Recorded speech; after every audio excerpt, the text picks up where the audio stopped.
What up, what up, what up, everybody? Welcome to the Tim and Breezy Show.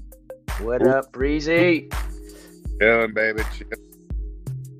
Yeah, No, coming live from the center of Ohio and somewhere deep in Texas's ass. We got the Breezy here.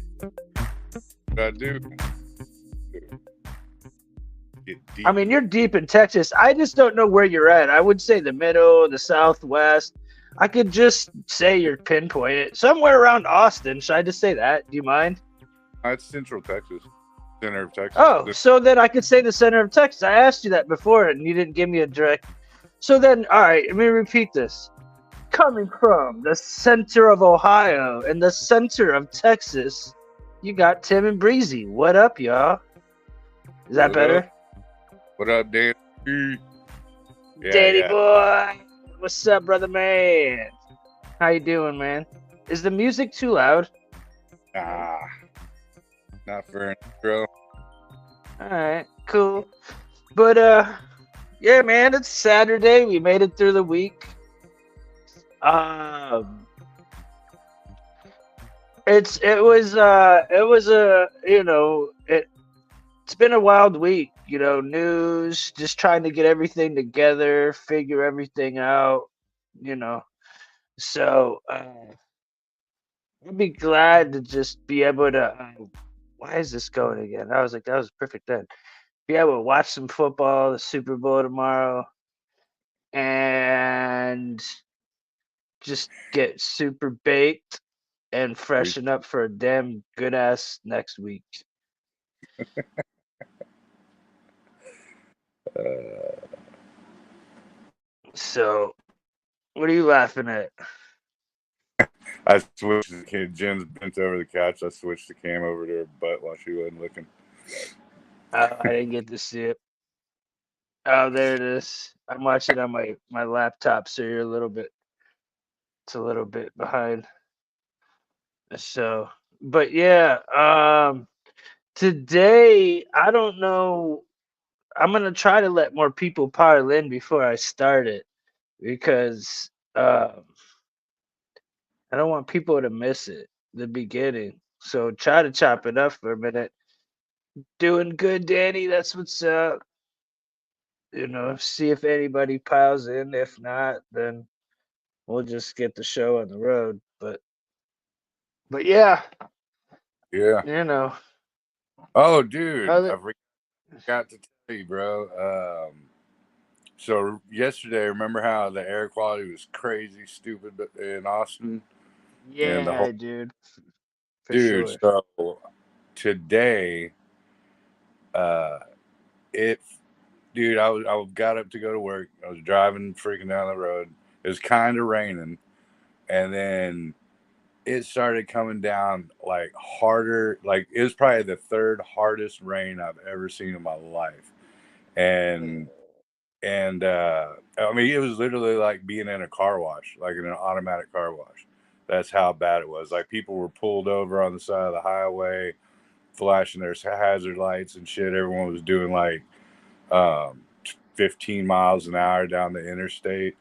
Like it was crazy. The whole car was shaking and shit. Um, but Man, but what was crazy about it was so like I had my I didn't even have my window cracked, but I have a convertible, so like ended up getting rain droplets ended up getting inside my car. huh? There was no ifs, ands, or buts about it. But the rain droplets that dried up on my freaking wood paneling, like because it's leather and wood, but the rain droplets that dried on my wood paneling had like this thick white coat, like a calcium almost. Like you couldn't even scrape it off with your fucking fingernail.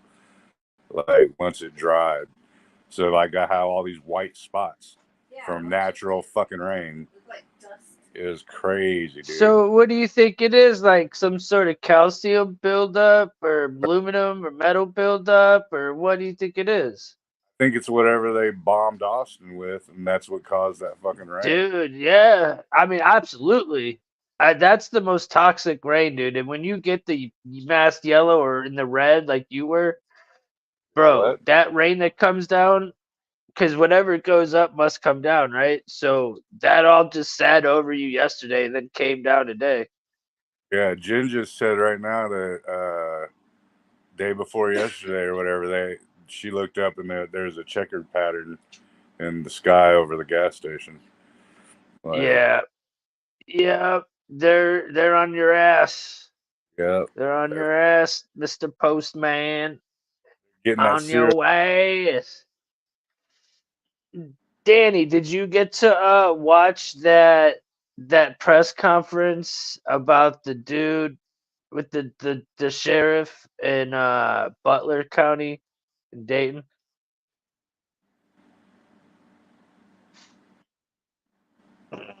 Yeah, that was a trip. That is trippy, bro. I mean, were you shocked when it rained today, or like, you know what I'm saying? Not at all, right? After what we Well, looked at yesterday, when it started raining, did you think of like, damn, you know? no, just well, not until it got crazy. Like it's, I've seen it not rain like that. Like hurricanes are on top of us. Like that, like I said, that's like the third most hardcore rain. It literally soaked my trench coat all the way just from getting out of the car and running up to the shop. Like, and that's what, not even 20 feet. Like that's about 15 feet. And I was like, I had my son with me. And I'm like, all right, you ready? Bro, we're gonna do this. 1, 2, 3. We're getting the fuck out of here. He's like, all right, hold on. I got my backpack on. Blah blah blah. And I'm like, all right, 1, 2, 3, go. And we fucking ran. Not even fucking 15 feet. About 15 feet. And dude, I was instantly. My pants were soaked to the freak right through. My trench coat was soaked right through. My shirt was wet when I took my coat off. Like that's how bad it was. It was like Toxic. That's toxic ass rain. Did you wash that shit off, bro? Did you go take a I shower off? need to. Did you start I morphing into a fucking Simpsons, dude? You know what I'm saying, dude? Turned into fucking Batman or something all of a sudden. Comes out looking like motherfucking Captain America and shit with some duns on. Breezy comes in like, I am native Captain America. I don't know if that even is a thing, but I don't know. I That get would be get it, them Native growing. American. I get wolf. Uh-huh. I get Wolverine claws, but it'll grow out of my toes instead of my hands. Yeah, but he doesn't wear like the duns though, does he? I I don't. think he wears like jeans or something. It Oh, would be funny. So um, we'll give Danny. We're about to break down this dude's clip here in a second. I figured I'd give people like a few more minutes to pop in, and I'll probably start in the next like minute and just not care. But it's pretty crazy, dude. the And then I reason I got this, huh? the reason I made that joke is because Jen, well, every girlfriend I've ever had gets on me about it, but I'm literally uh, one of my MOs or what I'm known for is I let my toenails grow out like hardcore. I don't give a shit, and I like when they start clicking on the floor. That's when I know it's time to trim them, and I peel them off. I don't actually trim my toenails because it's gay, but that's why I made that Wolverine toe joke. I kind of feel the same way. I think we're men, bro. Dude, I let my toenails grow out hardcore, dude. Oh no, I don't let them grow out. I just don't really like clipping them. I just kind of Yeah, I peel them, but now I let them grow till they curl. And all my like. girlfriend I've ever had is like, "Oh, it's gross. Get them away from me." Ew, yeah, that's fucked up, bro. I'm Like gonna I start kick, calling you the Indian Wolverine now.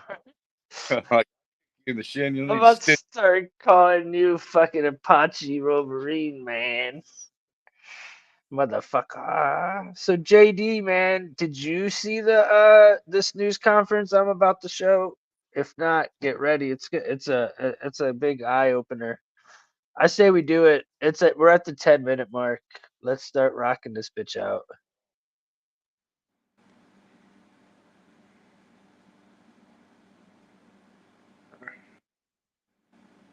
Rock and or roll.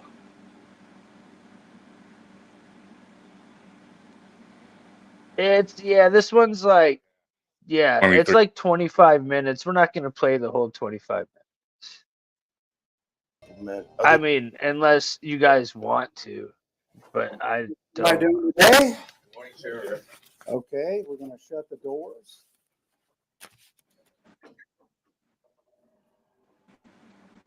We'll start it out with my name is Rick Jones. I'm the Butler County Sheriff, Butler County, Ohio. I just What's up? Said Rick James, bitch. Said That's Rick what I James. was thinking. The same damn thing, dude. I was like, I'm Rick Jones, bitch. I was thinking the same thing, man. came back from a national sheriff's training in D.C. Uh, 3 days ago, 2 days ago. We were briefed by the FBI director, Ray, the director of the FBI, and several federal agencies. There's 3,300 sheriffs in the United States. The President of the United States refuses to meet with the sheriffs of the 3,300. We have a hierarchy. We have a president. We have a vice president. President of the United States refuses to meet with the sheriffs. He also refuses to meet with the police chiefs of the United States. They have a hierarchy also. He refuses to meet with them to talk about border issues or talk about crime that's going on because of the border issue. We were also told by Mr. Ray, the FBI director, that there are more red flags going off now than before 9/11. Okay? When I say red flags, meaning people that are here in this country that are wanting to do harm to us. We were also explained we're bombing 2 countries right now. 2 countries. These people do not like us before this started. There's thousands of people here from other countries, 160 different countries. They're here not to be our friends. Some of them are coming because they're wanting to come here to the best country in the world, the way we see it. Some are coming here to do harm to us. And we were told by the FBI director, it's not a matter of if, it's a matter of when. We were also told 5 sheriffs went to Israel 5 weeks after the attack. A matter of if. It's not a matter of if. If it's a matter of when. I mean, that says a lot right there. Yeah, that's what Now, I'm not sitting. What's that? that's what I tell everybody at the smoke shop when I buy a glass pipe. So it's not a matter of if, it's a matter of when you break that motherfucker. I broke mine yesterday. Fuck you. No. So yeah, I don't. Again, I thought when he said 33,000 sheriffs, I'm like, 33. Okay, but listen, the sheriffs are the ones that you can actually, you should be able to trust. Um, and this dude seems to be legit to me. I've watched it a couple times. This doesn't seem to be. I think this dude's genuine about what he's saying, and the whole point is everything we've been showing and talking about. He's pretty much telling you right here what's going on. You know, this is like local. I got this off the local news from Butler, which is Dayton County in Ohio. So Where's here we County? go. Butler County is in Dayton, which is halfway between here and Cincinnati. Oh, okay, okay. Dayton's a Just for pretty cool city. Like, just for mental reference. it's, yeah, it's like an hour and a half south of Columbus. Right. As a matter of fact, remember me telling you about when we stopped on this weird highway and we ended up picking up my brother's sister to go to his funeral out at a abandoned gas station. It Yeah. was in Dayton. It was right around here, around Butler County. So, Is that where? anyways, Okay. what's that? I was gonna say, isn't that where I was? I was gonna say, isn't that where they hold the races? And I remember that's Daytona. Yes, they tell no, but that's where Burke's. That's where the military. The what is it? Right. What Yeah. base is in Dayton? You know what I'm talking about? The I don't know. the one that messes with all the UFOs and stuff. Right. Yeah. Yeah. It's not That's in Fort Wayne. It's I mean, not Fort Wayne. That's Indianapolis. Damn it. Patterson. Thank you, brother. Patterson. Patterson. Right, Patterson. Yeah. Right, Patterson. Yeah. Good job. There's a. Good job. Yeah, I'm with you. I'm with you, JD. I've been saying this for a long time, man. I've been saying this for a long time, and here it is in our face, and it's like, all right, is it too late, or what are we gonna do? So we'll watch it. We'll talk about it some more. But yeah, he's about to get into some stuff. The only thing that saved the Israelis, the government, was the local police. They were outgunned, outmanned. They came over. The Palestinians did. They came over. They killed, raped. The sheriffs were there. I don't know how much I believe that part either, but I do believe the part that the military didn't do shit, and that the only people that they could depend on was themselves and the local cops. Right. See, that's what I'm thinking. Like, do they even have sheriffs in Israel? Well, Like how he did? didn't say sheriffs; he said cops. No, he said the sheriffs were there. So the sheriffs went over there, and I Maybe, thought he was there. maybe we. That's what I was wondering too. Like, are we sending our cops over there to help them? Well, we only have 3,300. What are we gonna do for a whole country?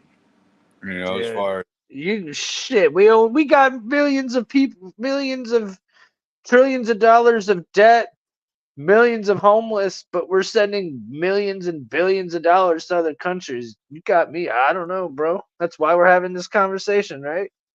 that, true that.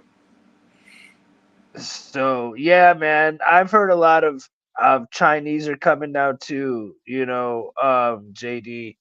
I've seen a lot of Venezuelans already here. Now it's the Chinese. There's been a lot of Africans. It's not, dude. It's not what they're just a Mexican run through like you think. They better You bring some. know. They better bring some good General Tso's. 'Cause I'm sick of this fucking bullshit they've been serving here. I wouldn't mind it, except for they might not poison it because these motherfuckers were tated to not like us. Well, you'll see. Yeah, we'll get it. Go No. talk to the police. The local police are what saved that country. You can't just call, even in Israel, you can't just call the military up and they're going to be there. Okay. They went house to house, raping, killing. The Israeli police, when our guys got there, the sheriffs said they just don't hate us. They hate you guys equally. And the same people that train them are the same people that train people to hate us. So is he saying that our sheriffs went over and helped them? That's what he said. That's what I mean, clear as day. sounds It like. sounds like that to me, dude. They went over and the same people that trained them. Well, Right. let's rewind that a second. Let's reiterate that real fast. I'm sorry, guys, if that annoys anybody, but I want to hear what that dude means. Okay. They went house to house, raping, killing. The Israeli police, when our guys got there, the sheriffs, I mean, when our guys got there, the sheriffs. So Right. again, he's talking about there's not enough sheriffs, but we got sheriffs up in Israel. Right. I'm listening to this And who? now that I'm breaking it down. I'm hearing this, dude. We're 2 minutes and 53 seconds. I'm hearing this in a whole different way than I listened to it twice. When you really break it down, you're like, what's this dude? All right. Now, he will say some real shit, guys, but I'm starting to, some of this stuff, I'm catching. I don't know if it's not him. It's him saying we've got sheriffs over in Israel and we can't even protect our own fucking Right. stuff. Is And what I'm getting out of it. What about you? yeah, and not to jump ahead, but later on in this video, he talks about how the sheriffs are going to be training civilians. So are they sending them over there to do this same training course with the Israel? Israelis. Right. Yeah. Uh, But just a thought. hmm. I wouldn't be shocked, dude. Right. Said they just don't hate us. They hate you guys equally. And the same people that train them are the same people that train people to hate us. The FBI director said when 9/11 hit, there's more red flags now than then. So, and he said, these are people that want to kill us and do harm to us. Now, so you're wondering, I want everybody to know what I know. I can't tell you everything, but I want the public to know that we are in a terrible way right now. The United States, and I'm going to get to the local, the United States, we're on the defense. You can't be just defense and not have an offense. We have no offense. We're just defense. We're absorbing these attacks. We're in other countries. We're supplying them with weapons. We're supplying them with our treasure, our money, and we're not doing much back home. So, with that in mind, we were also told that they're going, this is from the federal government 3 days ago. They're going to attack our elections, which they've always done that, just not the national. They're going to go into the locals. They encouraged us to talk to our local election officials and be prepared as much as they can for cyber attacks, even locally. You have to be prepared. We've been told that, again, they're coming here to do harm to us. Is this predictive programming, man? I don't know, man. I mean, This shit's wild, bro. Like when you're breaking it down and you're listening to it by frame, it's wild. Like it's like be ready for this, and like it's all shit we know, but it's like it sounds like a lot of fear mongering, and he says he's not, and I'm not trying to say he is because he's telling the truth, right, but it sounds like he's setting up like okay, let me shoot it another way. When 9/11 happened, they pushed bin Laden's name before it actually happened, so that when it happened, they had a boogeyman to blame. right. You know what I'm saying? They didn't. They kept putting his name out there. They didn't. You know what I'm saying? Then once it happened, they're like, oh, they already knew it was said within like 3 minutes, Right. supposedly. With the So same with when the vid was in the newspapers right when Kobe died, right? And that was like months before it happened. yeah, Right. yeah, You dude. know, There's a lot of weird. So I don't know, man. but I that's don't know if this guy. now see if What's that? I would subscribe to that and say definitely if this was like the White House secretary or something. But this is just a Right. local sheriff. You know what I Yeah, mean? that's why. Yeah, yeah, yeah. No, I'm with you. That's why I'm going. Right. I just don't trust any official, right? But That's this dude seems like a straight shooter, and I'm gonna keep saying that. He seems like a straight shooter, man. that's just I don't our old dis. natural instinct to not trust the shit. You know? What do you think? Is that how you feel? I think it's probably I everything's usually 50-50, so it's probably half of it and then half of him. He probably had, I mean, he may have been just saying it just to be straight up, but if whoever's like making it go viral, they might have an agenda. You know what I Well, mean? this isn't really viral, dude. There's not even a million. This has a 250,000 views. It's been three Oh, I days. thought this was like going This big. is this is not viral, bro. This is not viral. That's why I'm doing this. Okay. Now, I'm sure a lot of our cats might have seen it because we're all fucking truthers, but nah, bro, it's not as viral. This is from their page, and it has like Yeah, I was just 293,000 views or something. yeah. No, I was under the assumption that everybody and their mom's seen it. Nope, So we're yeah, breaking it down, man. Nah, no, like I was on Wake and State last night, and I asked him about it, and he said he got the video, but he hadn't had time to watch it yet. I talked to my buddy Philip James. He said he got it. He didn't have time to watch it yet. So no, it just came up 3 days ago, and it only has 300,000 views. So unless it made it to other videos and made its rounds, you know but I don't think it's that viral. I know So, a but lot we'll of people, see. but then again, I Huh? know a lot. I said I know a lot of people that I know have seen it, but then I know like-minded people, stick Same. with. And that's what I'm saying. Exactly. Yeah.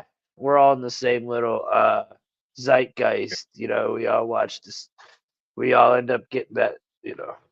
So yeah, we'll keep this And even real fast. What made me question him was just the Israel talk. Is that wrong? I just find it hard. You start bringing up the Israel talk. I'm like, what the fuck Well, not happened not there? not just the Israel type, but like I guess what he's saying is we went over there to go help them out, and they told us that hey, yeah, they're trying to come fuck with you too. But like, what the fuck were our sheriffs doing over there in the first place? That's what I'm That's the weird. talking about. What's going on, dude? We need to look into that and find out why we have sheriffs over there. Yeah, because the sheriff takes care of your county. Just like that's like Yeah, saying they chief of police over to freaking why? Like that's a military thing. You know what I mean? That's yeah. international shit, not regional. So I don't know. I agree 1,000%. I agree Like 1,000%. even if they said like we're sending the Texas Rangers over there, I could understand that more than I'd understand local fucking sheriffs. You know. Yeah. Or like troops. I don't know, man. Our cops, dude, get the fuck out of here. Keep it, dude. That's just crazy. That's our tax dollars. I'm fucking about to roll out of my seat right now, dude. in Ohio or in the United States, we're not going to be able to call and ask for help from the federal government. They're going to be busy. The military's not coming. The National Guard, when 9/11 hit, it was all the police and the fire, and they were in total organized chaos. The military had the skies. And I don't want somebody asked me, am I like Doomsday Jones? And I said, no, I'm not like Chicken Little. I want you to know what I know. And if you don't believe what I'm telling you, that's okay. You can do what the Israeli citizens done. You can build a little safe house in your I basement. love this. And I love when he good said that. luck. Now, getting to where we've been attacked here in Butler County, you're going to think, well, we've never been attacked. We have. The Russians attacked our system, our electronic system, our computer system. They hacked it. They also are trying to hack just not ours. And that we were down for 2 months, just a paper, hacked our dispatching, hacked everything. Now, was that to help us? No, it wasn't to help us. It was to hurt us and cause chaos. Hi, Mark Barden at Sandy Hook Promise here. Shut up. When the gunman shot his way into Sandy Hook It Elementary was School, fake. As we speak today, the I didn't Russians say it. are still attacking our computer system, just like they're Just attacking talking most of about yours. I something want the else. public to know this. The Chinese tried to attack our cyber system here in Butler County, which includes everything that we have. Find it hard to believe that the Russians got in, fucked it all up, but the Chinese couldn't. I find that hard to believe. But it's always the damn Russians' fault. I find that hard to believe. I don't know. Well, yeah, Yeah, I agree. You Like, know, it's what's up, they're not. Spark? Yeah, Yeah. Spark, exactly, dude. I figured you'd be digging this video, Spark. I'm glad you're here, man. I figured you'd be digging this one. And your wife. Dispatching for police and fire 5 times a day. I want to repeat that 5 times a day. The Iranians are attacking our computer system and trying to hack it 3 times a day. I want to repeat that 3 times a day. Now, are they doing that to help us and be our friends? No, they're not. They're trying to disrupt everything that we do. And this next election coming up, they're trying to do the same. So, what we're doing here is we've got rifles in every police vehicle we have. We have what we call a go bag. We have extra magazines. And we're going to start training civilians. We've offered classes to train civilians, and we're going to start training civilians on what to do when disasters hit and emergencies hit. Naturally, Now, we can't train. I think that's kind of cool, bro. I think now, that's we both stopped at the same time, bro. We both stopped at it. Go ahead. so now, I two things I wanted to reiterate on What up, is, Ryan? What up? I like how he said rifles when he was really talking about quote unquote assault weapons, AR. Yeah, yeah, yeah, yeah, yeah, yeah, yeah. calling them what they are. They're fucking rifles, dude. They're not fucking assault weapons. AR doesn't stand for assault rifle. It's that's all fucking rubbish. But B, now these training classes, are they free? Because if they're free, cool. If not, then he's They pushing better it. be free. They better have to be free. That's what I'm saying. You scare a motherfucker, and you're like, oh, for $39.99, you can take an 8 hour Nah, class. I don't see that happening. No, no, no, no, no. No, I'm just we'll saying. follow up on this, but I would bet not. I'm He just saying. says it in here though. Says it's already filled up. Right. I'm just saying. If it is being are charging, then That's then rest. shady. But if not, then we're all in it just for the good old knowledge of learning how to defend ourselves and defend our country. So yeah, Well, those. yeah, I agree. I agree. This is the one part I agree with, and then I'm about to change my agree with them again. Hold on, or at least question it. Hold on. Train the whole country. We can't train the whole county. We put this up online yesterday. It's full already. We can do like 30 people at a time. We're trying to get it. And the organization that is doing that is Texas A&M. They're coming here. The federal government's paying. Like that, Texas is coming here to fucking help us out. Damn right. You know, he It's funny. brings up Texas multiple times during the speech. Yeah, it's funny how you know even in my life, like until the last, I don't know, man, like maybe until 2008 or something like that, like Texas and Ohio, I'd never heard of those in the same sentence. And it started with the gathering of the Juggalos, with the Ohio Juggalos and the Texas Juggalos. And then fast forward into the future, and then all of a sudden, like, I'm gaining homies from Ohio, like Matt Imps, like you, Roy, and all them cats. It's weird, like how it's just, The you know, synchronicity of it all, how it's all like coming together. Like, huh? It looks like Ohio and Texas have been linking up lately. yeah, yeah, they're kicking it, fucking, we're gonna start running They're, trains, fucking bitches. You know what I'm saying? yeah, we're like, listen, dude, you're the Midwest, we're the Southwest. Yeah. Let's start running trains on these hoes. Yeah, I get it. All right, now we're about to see if this is another 9/11 trick or not, and I want your opinion on this because we never talked about this. So you know. For it. They're going to train 30 civilians on what to do when disasters hit. Oh yeah, and by the way, he said they don't have enough people and resources. They can only do 30 civilians, but you Yeah. got resources to send over to Israel. Right. Yeah. Yeah. Who's Hello. paying for those flights and fucking hotel fares and all that shit? If it's not the They're government. I mean, I'm sure the Jewish people have And a could fun, be. they're like, or No, it's just New World funded. you're right. But I'm just Let's weird. get all the sheriffs, let's get all the sheriffs up out of the state so that when shit hits the fan, there's no one to protect them. That's another angle. Yeah. Or and is it just Ohio, or is it sheriffs from every state, or what the fuck? What are we talking about?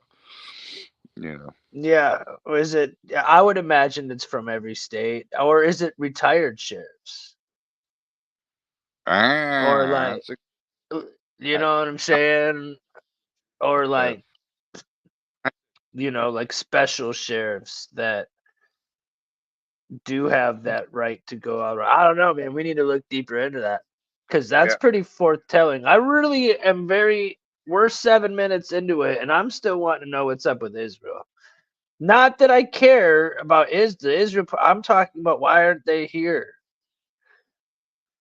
And you're telling us that we can't depend on the federal government, and you got our people over there. Right. Right. I got a Yeah. headache.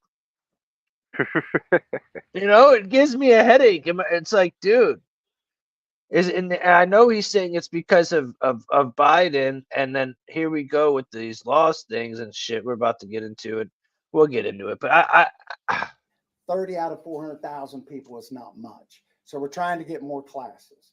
Don't want to cause fear, don't want to cause panic, but I want the public to be aware that no fear, no panic. We're under attack. Right.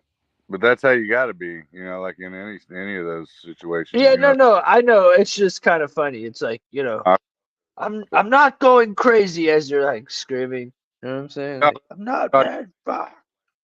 military, gangster, cops. You can't. You got to put fear aside and just You be logical. guys can't show your poker face. This Right. guy seems like he seems like he could go to hang out in Texas. He's got Oh his yeah. hat on. This dude seems like a badass dude. He doesn't seem like your little snowflake fucking sheriff. You could be sheriff of my county, literally. Yeah, yeah. Like if I would picture a sheriff in like Texas, I would see this dude. And he So talks accent. We ain't going out yeah, there. Yeah. they took our nerves. uh, you are under attack. And when they're attacking, they're trying to get hold our on. Texas A&M. They're coming here. The federal government's paying for it. They're going to train 30 civilians on what to do when a disaster hits. 30 out of 400,000 people is not much. So we're trying to get more. So wait a minute. The federal government's paying just in case this disaster hits, right? Like, dude. I mean, like, Yeah. he's straight telling you, dude, it's happening.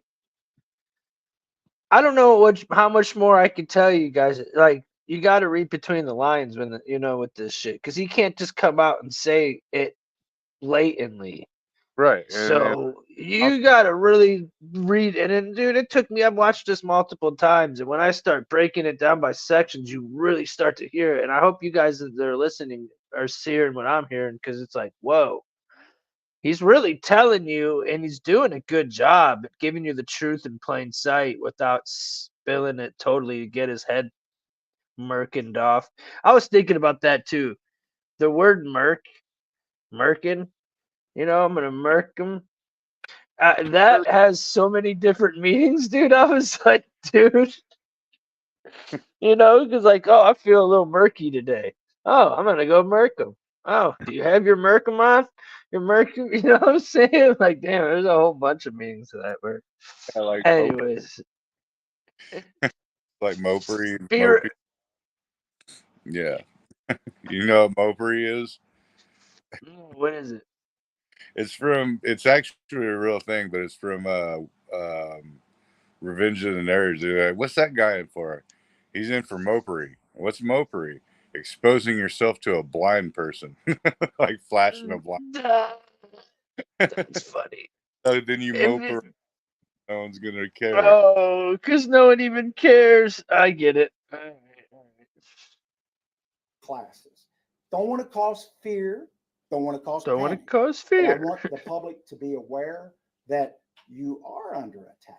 And when they're attacking, they're trying to get our cyber system. We have a grid system. Butler County does. The whole United. This is my main thing, the grid, bro. I feel like Yeah. if they take the grid out, we're fucked. That's what I fear the most and I've always feared. So I don't know, pay attention to States. this. But Hell, our grid system goes out when it gets hot. So, and our grid system is from the 1960s. And they're trying to attack our phone system. The Chinese are flying over with their little balloons. That's not to help us. they're and little help us with balloons. some weather direction. The Chinese are flying over with their little balloons. Right. I'm sorry that I'm laughing, dude. I've heard this like 5 times now. It's late. I just love how he said they're flying over with their little balloons and waved his hands up in the air like, dude. Yeah. I think And all we're doing.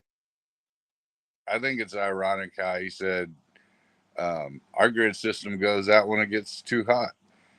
But Texas, our grid system goes out when it gets too cold. So it's like, Isn't that weird? yeah, it's weird, equal, and opposite. You know what I'm saying? Yeah, yeah. But I think ours goes out when it gets too hot too. No, ours goes Ours out. really. Ours is cold. Y'all's is hot. Y'all get too I hot. think ours is both. I think ours is both, dude. Ours is bad. Ours goes out a lot during the summer, dude. We're having 118-degree days during this summer, like for a With long. no heat, with no AC. No one cared. No, we did. We were like, no, the grid's fine, but it freezes in Texas. Grid's going down like instantly. You go below, you know, 25 degrees, and our grid system starts going down. And then That's to y'all, scary. that's 25 degrees ain't shit to y'all, but like to us. But Right.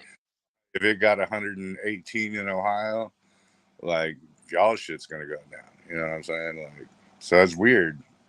So what the fuck is going on there? But anyway, sorry. Yeah. Yeah. No, I agree. But yeah, the grid's something to look out for. See what he says. And I have another video that they talk about it. Doing is we're on the defense. We're absorbing this. And these other countries that are attacking us overseas, it's a lot of drone attacks. Get into drones. You know the technology that local law enforcement has on drones? Zero. We can fly drones, and most police departments and sheriff's offices have drones. We can't detect drones. Hell, they look like a bird in the sky. We can't make the drones stop. We can't stop them. When you see football games on TV, the national football games, they call timeout to stop the drones. Hell, my grandkids have drones. Everybody has drones. We have no technology. The federal government doesn't share any of the drone technology with us. So what we're going to do is we're reaching out to the private industry, and we're going to see if we can get anything that can detect drones and how we can stop drones. Now, again, it's not to scare people. This is the. I like that. I like that. I mean, this dude's like, I'm gonna do what I have to do. If the feds aren't gonna help, I'm protecting my people. Is what I'm getting out of this so far. If I'm wrong, man, shoot me. Right, But another minute of just sitting there listening. I mean, if I was a body language person, I would say this dude's shooting from the hip. right, yeah, ditto. The truth. Everybody in this room, the news media, you guys get hacked. They try to hack you. One of the local channels in Cincinnati was hacked. They were down to paper for several weeks, just paper. When we were hacked, we were down to paper. Our computer system, our dispatching, all hacked. Again, that's being attacked by foreign countries. You wouldn't think that a foreign country would be attacking us. The public needs to know we're being attacked every day. Now, people that are here to do us harm, do we expect? I've been to the border 3 times. People are not just turning themselves in. They're actually. And we're back with March Sadness. And the team is looking down the barrel of a 455 meeting. Called gotaways. And some of them are getting through with backpacks and packs. Now, are they bringing groceries with them? We don't think so. We believe the ones that don't want to get caught, there's a reason for that. We believe they're a good, strong possibility they're bringing something here to cause us harm. You have to believe that. China has safe houses in every state in the United States. Now, after I discuss that, I'm going to take questions. But there's 3 things I'm going to be asking the state of Ohio to do on the offense, not just the defense.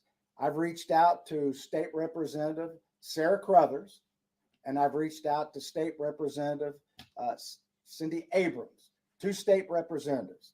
And I've asked them, I've instructed I don't them, trust and you're that going to other receive a Cindy copy of Abrams it, bitch. that there's 3 What? things I'm asking the state to introduce legislation on. One is The Cindy Abrams bitch, I don't trust her at all. Oh, what's this dude's She's name?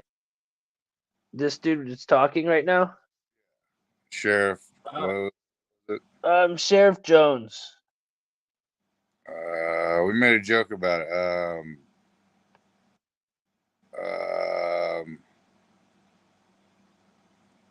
What is it?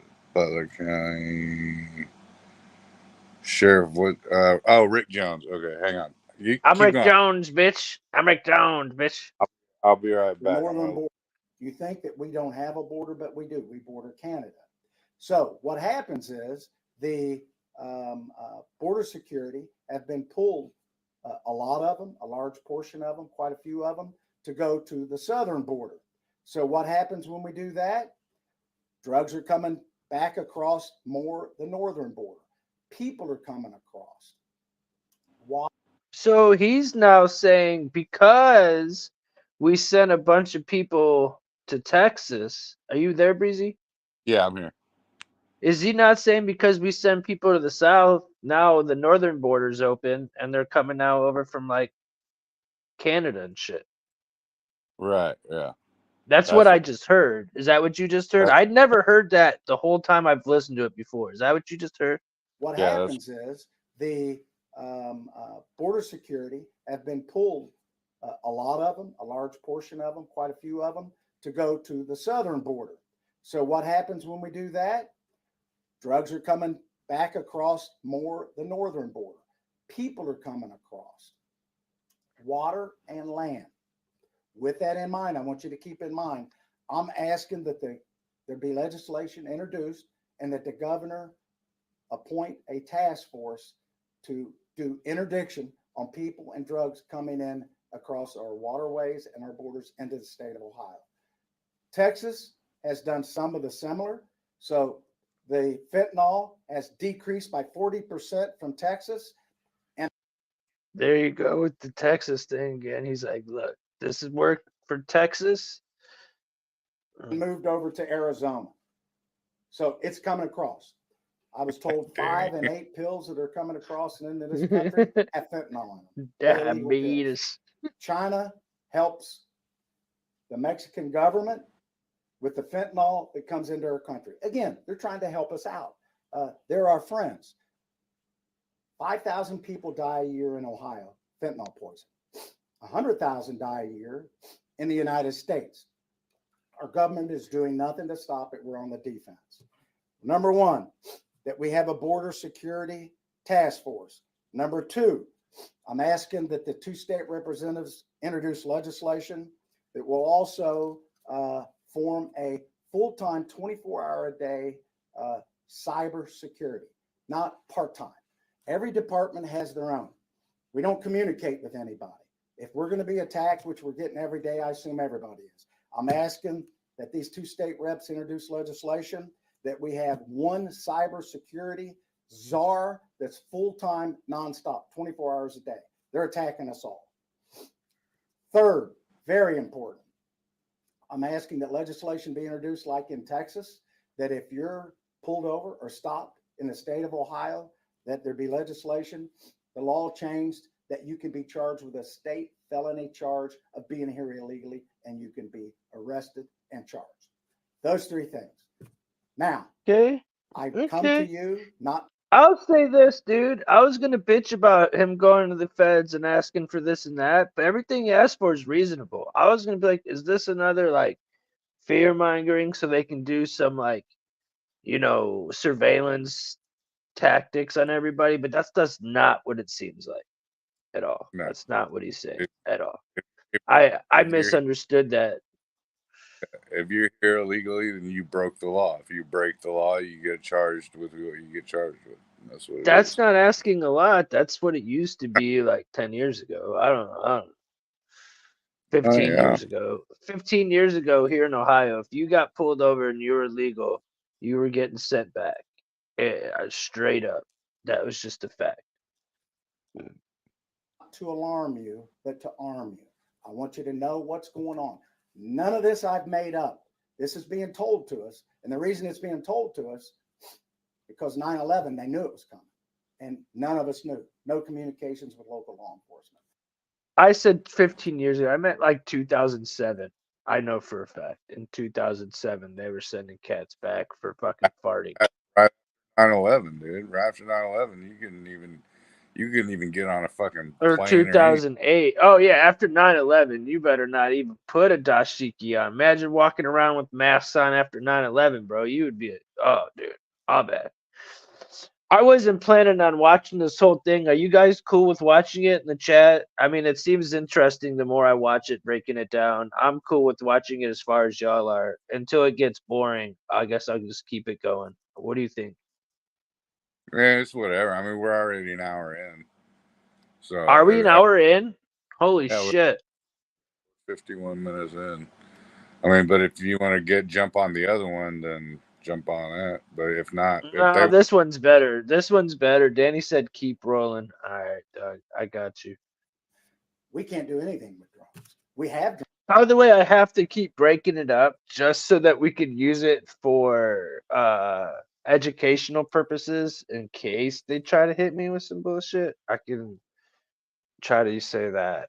So that's why I keep pausing it, and it makes more sense to break it down instead of just playing it. Then it's pointless. All right. drones, but we're going to. And we're going to do everything we can to protect our community, to keep our live squads, our fire, our dispatching.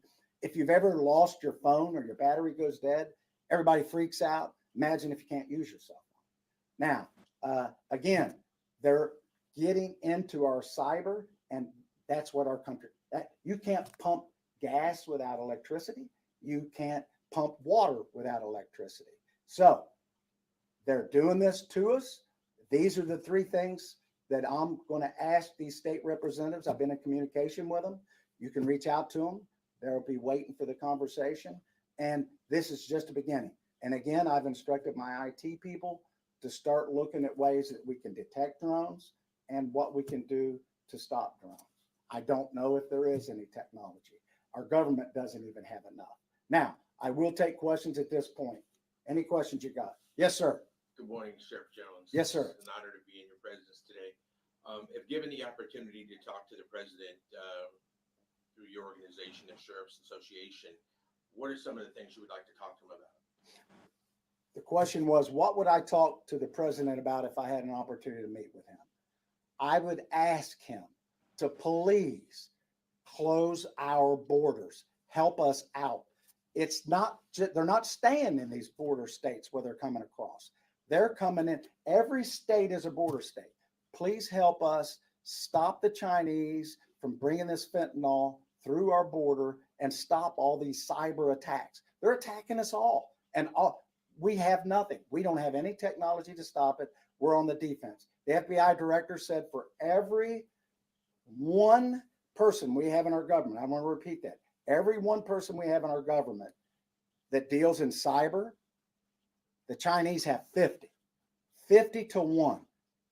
And I don't know what we're doing. I assume we're just on the defense. Please help us. It starts with the border. We've got to have our border secure. And us in the interior of the United States, we need help. We've had people that are dying every day. Everybody in this room, everybody that's listening, has a friend or a family member that's died of fentanyl. I am a primary care physician. I'm frustrated, and it is just not what I signed up for. I'm tired of our sick care model. I'm not choosing. Next question. What was the response like from Representative Abrams and Crothers when you talked to them? They were excited to do everything they can to introduce this legislation and maybe more. And I told them it was of the utmost importance. We need to get on the offense. And if our government's not going to stop it, we got to do it here in our country. We got in our county. I'm going to ask the Butler Amen, County brother. every department in our county and in Hamilton County, everybody has somebody that does cybersecurity. It's not 24 hours a day. They do it 24 hours a day. They have an incentive. They do it 24 hours a day, and they have hundreds of thousands of people attacking us every day. So I'm going to ask the Butler County commissioners if they can get some kind of a task force or appoint one person that's in charge of this, and we all can get together and share information, how we can stop this. All we're doing is defense. We can't do offense from this level, but we can sure do defense. And it's just, if you throw the dart at the board enough, you'll hit a bullseye. And everybody here, everybody's being attacked cyberly, and it's not to help you.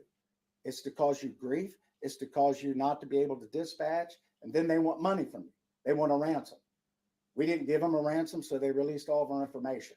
And listen to this. The FBI, you know what they told us? We don't recommend ransom, but some people do it. So, did you hear that? The FBI said we don't recommend ransom, but some people do it. Hint, hint. Like, you might want to just pay it. Is that fucked up, dude? We're supposed to be this #1 country, and we can't even protect our little local towns, bro. The fuck?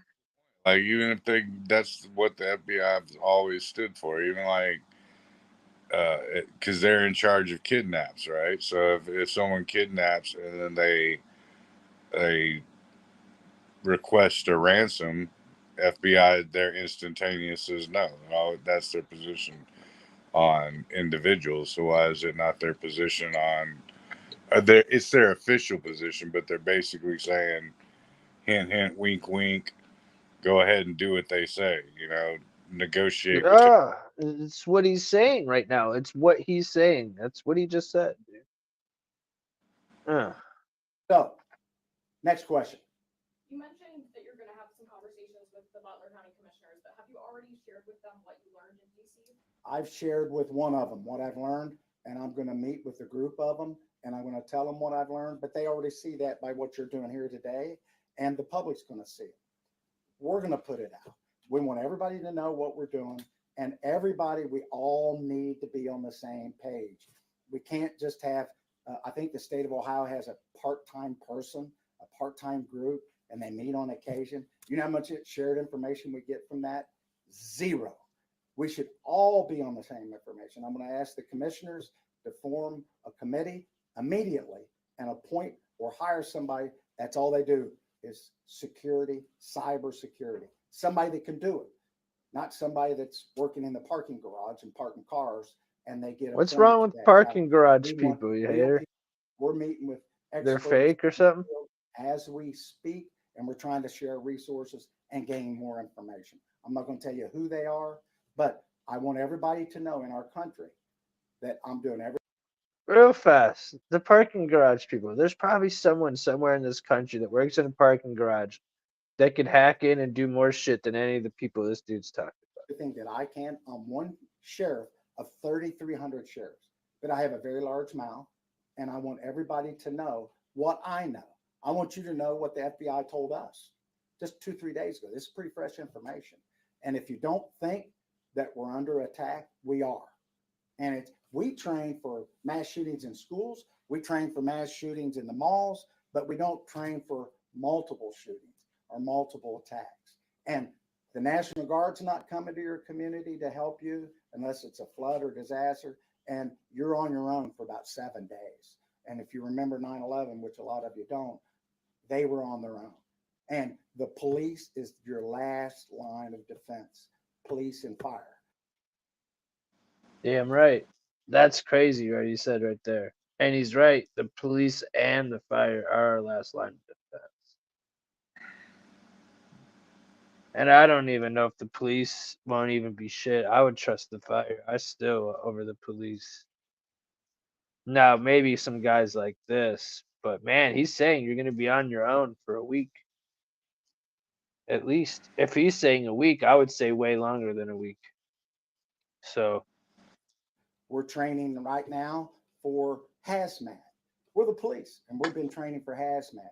We have hazmat equipment. We belong to the Hamilton County hazmat team, and we're training for chemicals because we have people that are driving trucks in this community and all over the United States that don't even speak English.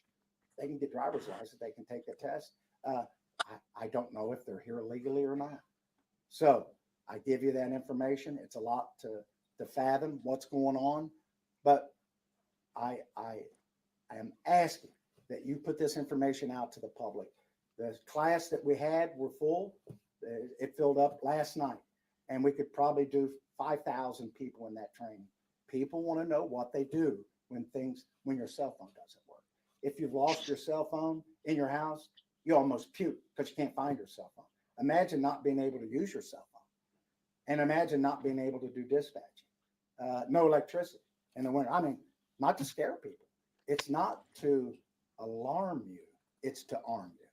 Sheriff, there's the play, well said. the analogy of see something, say something to all Americans, especially in the Ohio regions, Hamilton County, Montgomery County, and the like. Here See comes something, say Mr. something. Is Smith there a number Scoodle in the that you can background. call if they see something Yes. very unusual?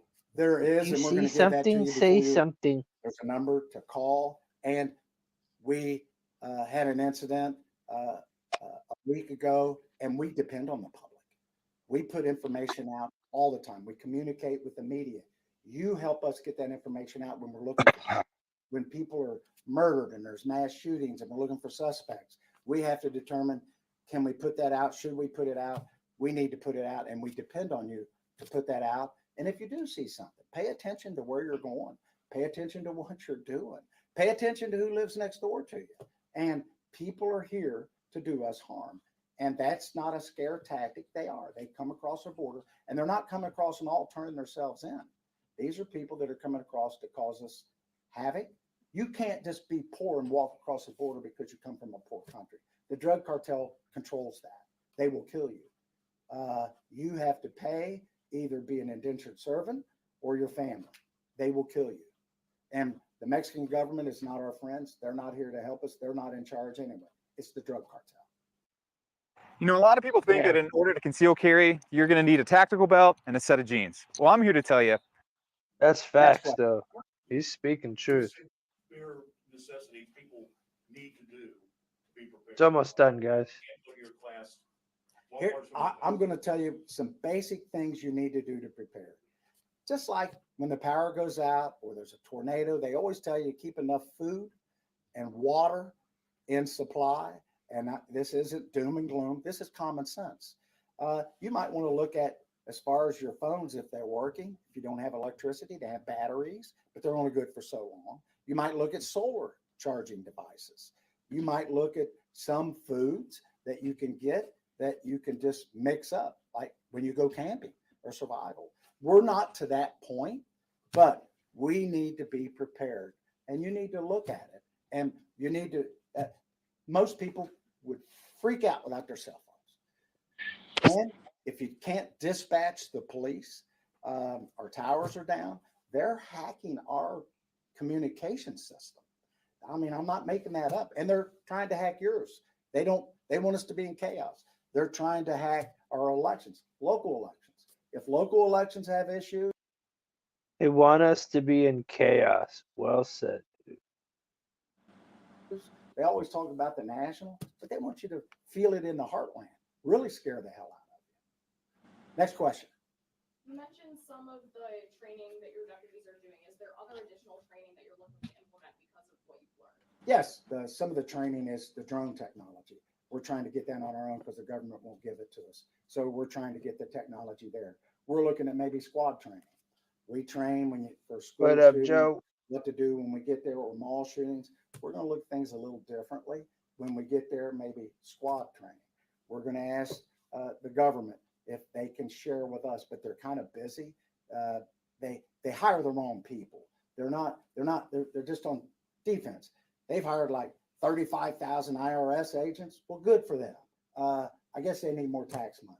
We need infrastructure help in our country. There's going to be an additional 100 million people in 25 years in the United States, almost a third of our population. We're not building bridges, highways, the infrastructure. We're not doing anything on our grids, nothing. So we're doing lots of training, and some of this is not my responsibility. I'm not in charge of the U.S. government. I'm not in charge of the state of Ohio. But these state representatives, we do a lot of things in our government, and we fight over silly things. We done they tried to do an impeachment on this Mary Orcus, or however the hell you pronounce his name.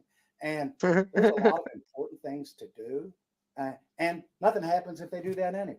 All we do is fight over silly things. We need to get together and get some things done to protect our Fucking country. right, dude. Most importantly, for our safety. In Maslow's hierarchy of needs, if you went to school and you remember that, water, air, food, safety, right up at the top pyramid. Damn right. Water, food, air, safety. If they control your water and your food and your air, they got you. And then all they need is to scare you, and they got you, bro. I'm just saying. That's something I've been saying my whole life. This dude is on point. And we are not abiding by those safety things. We are in defense, not one piece of offense. Our military is on defense. We're absorbing drone attacks. And before we attack back, we call them and tell them, hey, we're going to be there in about a week. You might want to empty your warehouse out. We need help here. Straight up. He is not lying. We do. That concludes the press. That was it. That was it, man. So what'd you think, bro? What'd you think? I mean, yeah, he's firing on all cylinders. I mean, you know, I think the questions that the press was asking was pretty fucking weak, because all it was doing was causing a redundant repetition of what he was saying originally. But Agree. as far as his narrative, like, he was actually, he was spitting fact, and that's how we do need to be taking a look at it. And he's not being a fucking fear monger type. He's just saying, hey, look, this is what it is. You really need to be prepping for your shit. And if you're not, you're going to have to deal with the consequences when it comes down to it. And, and it's true, man. You shut off, somebody loses their damn cell phone nowadays. Like literally today, no bullshit. Like I left work and I went to go eat, like I went to a Chinese buffet type shit. I left my phone at work, and for like a split second, like I was driving down the highway, and I was like, "Oh, I forgot my phone," and like almost went into a little fucking panic attack. And then I was like, dude, you grew up in the fucking 80s, dude, in the 90s. Like, come on, man, you don't need no damn phone. And I was like, oh yeah, I don't need no phone. But we've gotten to that point, you know what I'm saying? Like, we've gotten to a point to where if you disrupt our internet or our communications, and like all hell breaks loose, you know what I mean? And like, especially with these other cats that have never experienced that, they've never even been at that point where they didn't have technology right in their pocket, so it'll cause mass panic. People are going to freak the fuck out because they've never lived in a world where it wasn't available. Like my kids, they've never lived in a world where there was no well, my older kids did, but my younger ones, like, where there's no freaking no cell phone, no internet, no shit like that. They, like, my youngest son, he'd be like, what? It'd be like the end of the world, you know what I mean? So you take that and you mix mass panic with shit, and you're talking very serious situations. What, I can't insta, like, and a lot of that shit is instantly. I would probably wait, but I would get over it quite quick. But I mean, but like, what I'm getting at is like, and also when you think about it, with all these YouTubers and all this other bullshit, blah blah blah, they make all their money is from that shit. Like, Digital. So if it yeah, goes out, it's over. yeah, they have no skills. They couldn't freaking, you know, honestly, like they couldn't catch a fish to feed themselves if they had to. If they did, the only way they could is if they YouTubed it. You know what I mean? Like, how do I catch a fish? You know what I mean? Right. Right. Right. Well, yeah, I've seen chicks doing more manly shit than a lot of dudes lately. yeah, Real talk. You know what? I'm gonna play this, and then if you want to do your thing, but might as well do it while we're on it because it's yeah. worth it. Everybody's listening, so we might as well continue with it. Hold on. It's a quick clip. It's Aaron Rodgers and Rogan talking on his recent podcast. And this clip right here, he's talking about the grid and shit like that. And if you guys want, we could listen to the beginning of the clips. I just wanted to link it to this part of the show so that you guys could see or just relate it to what we're talking about. So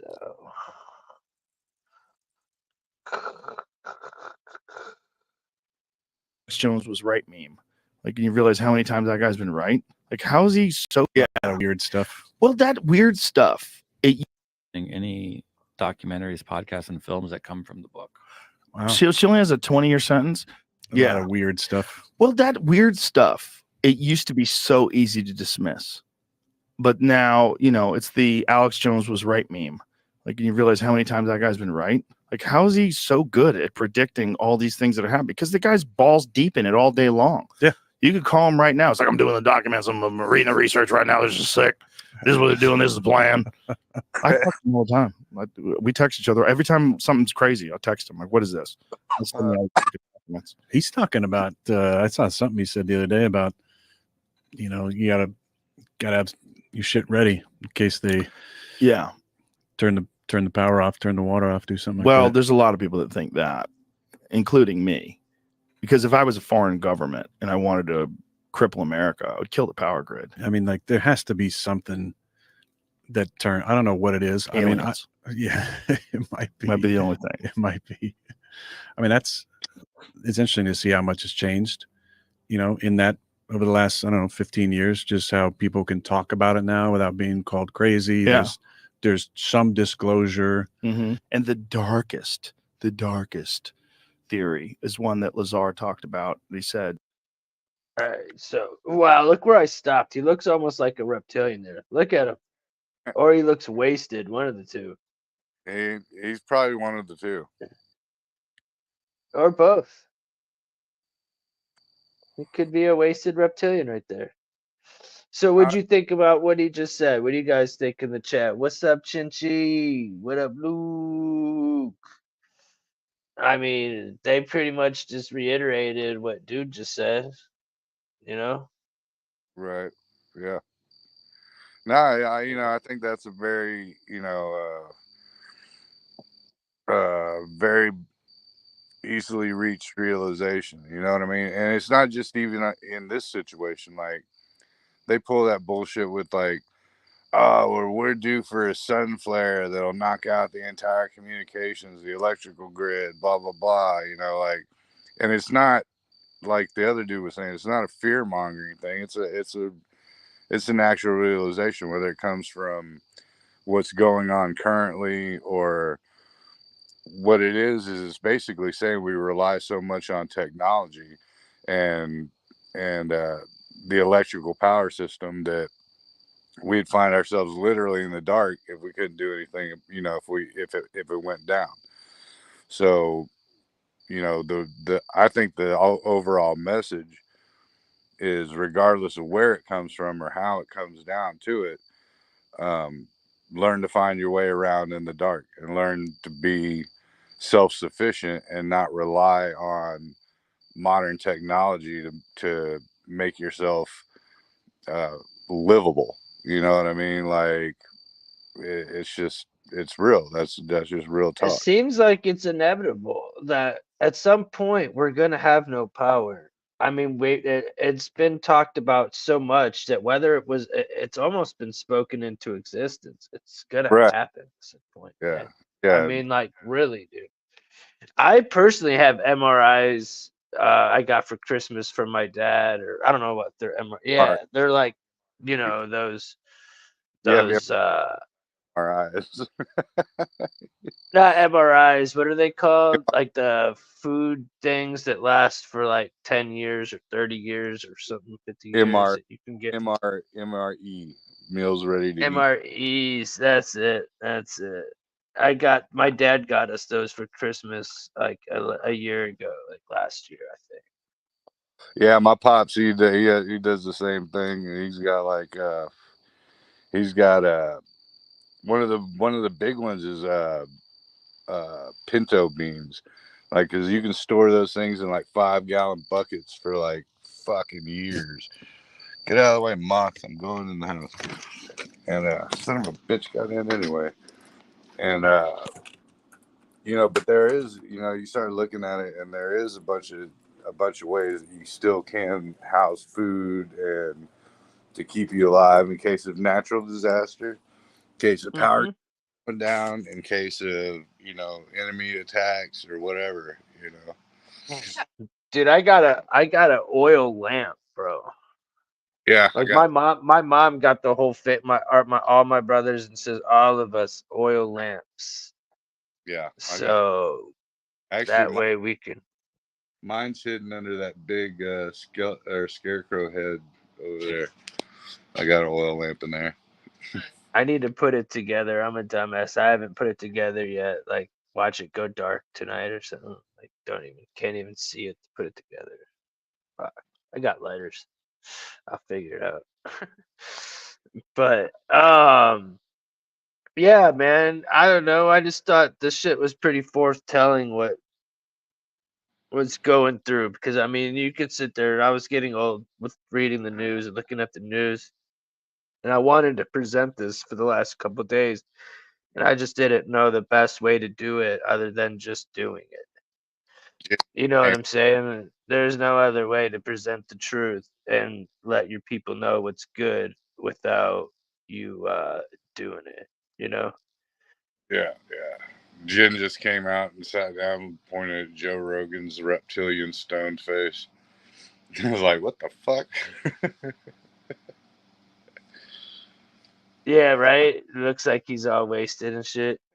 They had something else pretty interesting to say. We could hear it real fast and then get into what you had to say. Let's just see if it's even worth listening to. I'll turn it off if it's not.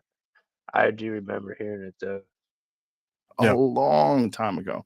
I thought he was out of his fucking mind. There's a place, they take him, they compromise him, and the fact that it was a real place. I told you, like, I was telling people that Alex Jones told me about that a long time ago. I thought he was out of his fucking. It's all very creepy. And the fact that it was a real place. I told you, like, I was telling people that Alex Jones told me about that a long time ago. I thought he was out of his fucking mind. There's a place, they take him, they compromise him, they have sex with kids, and like, what? Your fucking impression is so good. I've known that guy forever. I knew that guy before he talked like that. His voice wasn't as scraggly. All the years of tequila and vodka. But I thought it was nuts, and it turned out to be true. Yeah, but it's a fucked up world we live in. We need Jesus.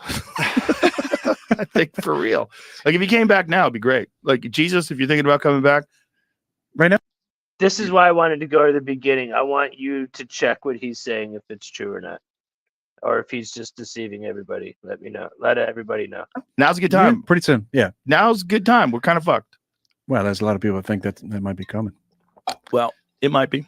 Mark of the beast. That might be the aliens. I mean, that might be what all this stuff is. It might be we reach a certain point where we're so unmanageable and so chaotic that something comes down and gives us a guideline. I mean, this is what Moses essentially experienced, supposedly, right? When he came back with his 10 commandments. This is supposedly what, these people that have had these religious visions. There's a way to follow, and there's a greater power that's above everything, that controls this whole thing and keeps it all together. This shit matters. Yeah, that it does matter. Yeah, like everything we do matters. I think if atheists, I think, can find their own religion. It might be religion of science or religion of climate change or whatever it might be, but to not believe in a higher power means that really nothing I do matters. Ultimately, I live, I die, that's it. I have a hard time with that because I believe there's a seen world and an unseen world, and there's forces of good and forces of evil, and that there's a purpose for all this. And there's there's a lot of reasons why we're doing this. There's a lot of opportunities to do this. If there is the Christianity part and Jesus wants to come back and save everything, it'd be good right around now. Yeah, I got to think that something. I think this is going to be a crazy year. I think something, especially if it gets down to it. Yeah.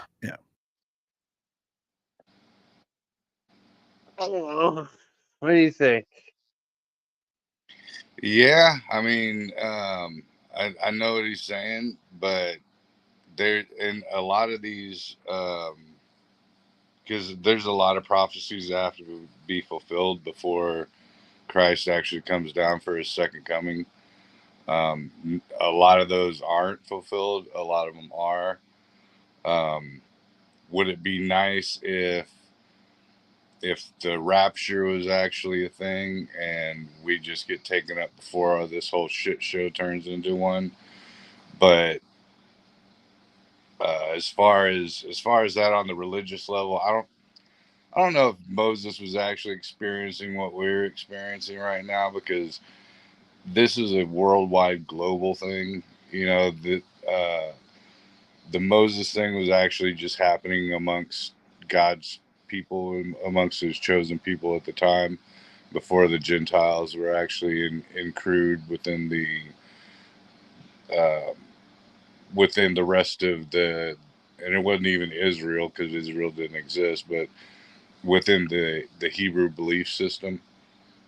And now that it's changed up, there is a Judeo-Christian concept and belief, and where Gentiles and Jews or Hebrews, I consider, are seen in the same light and have the same belief system. But yeah, it would be nice. Don't get me fucking wrong. It would be nice. Like, just go ahead and come, because if it starts going to shit too bad, it would be nice to be saved, But I think that that's just a general concept that everybody likes to believe in. Whenever tough times come, whenever you need to pay your bills and you ain't got the bread, you want to be saved. Whenever a bully wants to kick your ass in school or something like that, or and you can't win the fight, you want to be saved, you want to be taken out of it.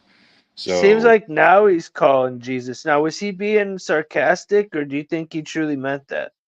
I think he meant it. I just don't think that because he's not that type of cat. You know what I'm saying? So he's basically grasping at straws at that point. Like, Right. live it in your life, and then whenever shit goes down, you're already ready for it. You already know what's going to be happening. You know what I mean? But like, if you live looking to the left, and all of a sudden shit goes down, and you want to look to the right for help, like, now you just been fronting, the whole time. So, but if you've always been looking to the right and knowing that that's your scapegoat, in this world or in the next, then you're already prepped for it, and you don't even have to. You won't even have to say it. You really wouldn't. You wouldn't be like, now's a good time. You'd be like, shit, every time's a good time. Like, I want to be. Right. I want to be on the other side. I want to be with God. I want to, instead of waiting until you're facing the electric chair and then going, wait, but God, that kind of shit. Some people do that, and I always wonder what God feels or wants to do with those people. Like Antoine LaVey, isn't he one of the guys that, on his deathbed, he pushed the whole satanic Then when he was like, I was wrong. And then I was wrong. Antoine. How come I keep coming in and out? Antoine LaVey, I was wrong. Yeah. You know? And see, I truly believe, honestly, this is my belief and my belief personally, that's totally doable, in Christ's eyes, because Christ lived on this earth and he understands the reason why we are saved through Christ is because God was very harsh about it, because God made his rules, he made his commandments, and he told people straight up what the fuck time it was. But God never lived under the oppression of Satan. So Satan on this world, he tricks us, he manipulates us from birth, from the time you're born, man. Like literally, he's fucking with you, and God told you he's gonna fuck with you, but just if you catch a young kid at a young age who's orphaned or has had bad, and then doesn't Well, have. look what they're doing nowadays. They're getting at kids really young, early, before they can even, you know. But if you don't have spiritual leadership as a young child, then you grow up worldly. If you grow up worldly, then you're at Satan's mercy, the Hasatan's mercy. So he can manipulate and mold you the way and basically raise you. He raises you in the world as up. Get off my fucking foot, you fucking. I Gives don't. you rock and roll, Goddamn cats picking rock and roll and anything. McDonald's and drugs and alcohol Yeah, dude. and lies. If you get molested as a child and you grow up thinking weird things about sexuality and so on and so forth, and then you're confused about shit when you grow up, and then you become fucking mentally warped because you don't have any kind of straight up um, teacher or person. So the world teaches you, which is the Hasatan teaching you. And you can make all your decisions and all your shit in life through that same kind of aspect. But in reality, that's the reason why Christ came, and to be a savior. So when he did, it actually, that's when we go, damn, dude, I lived my life being a fucking idiot. I didn't even know, you know what I mean? Like, you talk about there's plenty of cases of people who have the near death experiences where they never believed in God. They didn't care about none of that shit. And then they go and they end up in like hell, you know what I mean? Which we're going to get into. This is going to be dope. Um, but you end up in hell, and then you're like, and they'll say like, yeah, then these things were ripping me apart and eating me and scratching at me, and all I could think of was Jesus, come help me. And then all of a sudden they dispersed, and Christ took me unto him, and because he knows that we don't know, you know, like little pygmies in freaking Africa that's never heard the word of Christ. Are they all banished to hell because they never even heard of the dude? You know what I mean? Like, I don't believe that. I would hope not. but it's the same concept. The concept's the same. Grow up in the world and grow up to in a world where they teach you that God doesn't exist and that science does, and that Jesus is bullshit, and it's just a fairy tale religion type of thing. And you grow up learning that. You know what I'm saying? So I think that whenever you die, like, you will know. I and then They say you die twice before you die. You know what I'm saying? Like you die, you go through your life review, and then you actually die. Like you actually die twice. right, and I think so. I don't think of I don't believe in the reviews much, but I do believe in your eyes opening to the other side of of this world. You exit out of this world. You realize that this world is not where it's really at. You understand it. So, in my personal belief system, like people, it's not necessarily the people that are confused about life or confused in life. It's people that have their hearts filled and can subject masses to it. Like it's one to drag yourself down, to be fucked up and not understand because you don't understand. But it's another thing to where you bring masses down, to where it's like being it's like telling someone what you believe, like me telling you what I believe about shit. And it's another thing to be a reverend and have, a mass amount of people that listen to you and follow your word. Now you're fucking with others. You know what I mean? Now you're leading others down a bad path. So all these warmongers and the people that are killing other people and you know um, separating other people from their families, whether it's from being a soldier, from being in life, for the wrong fucking reasons.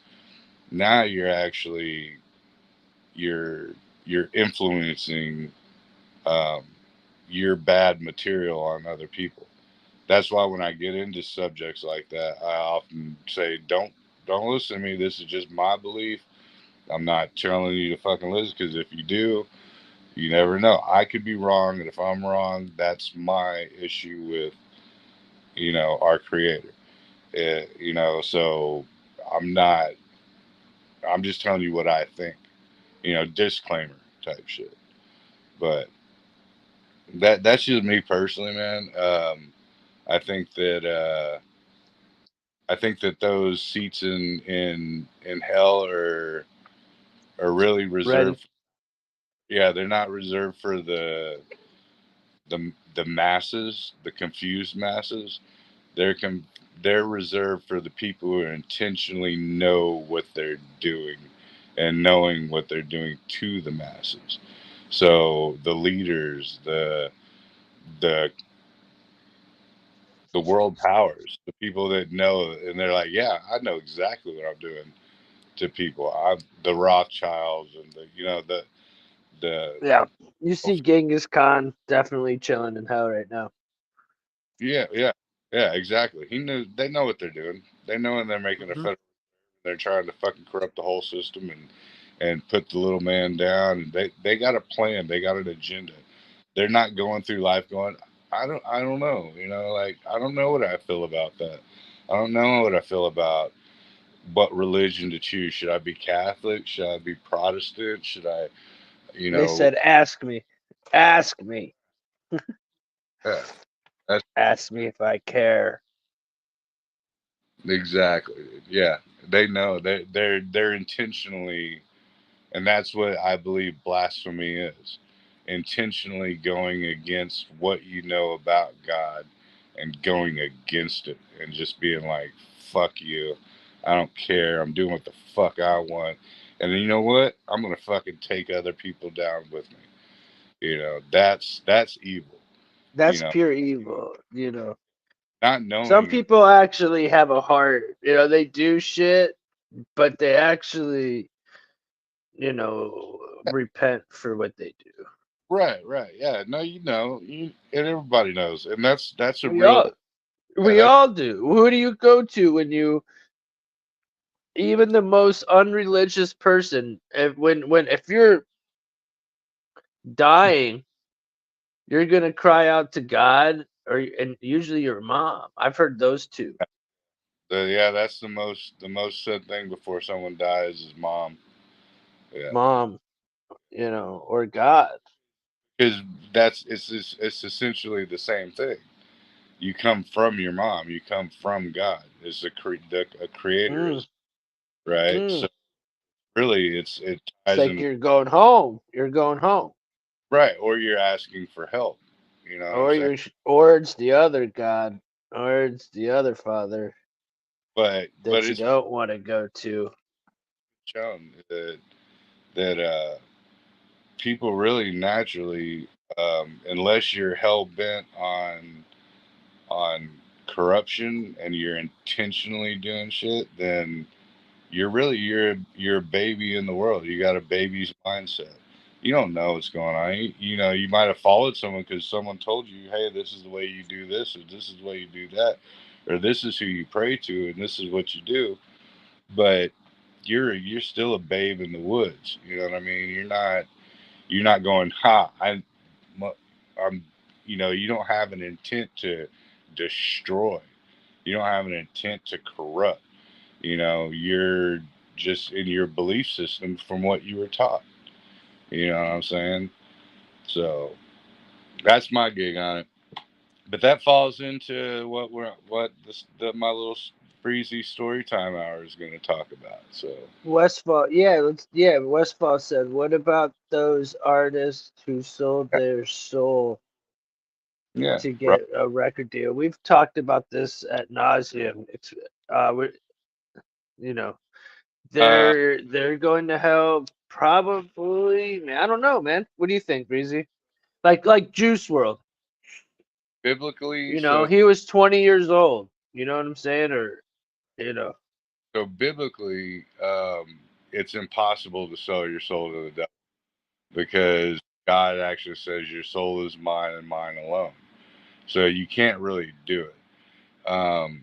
If you do make a deal with the Hasatan to make money, which is Moloch, right, the demon Moloch, then you're giving yourself over to that dark side.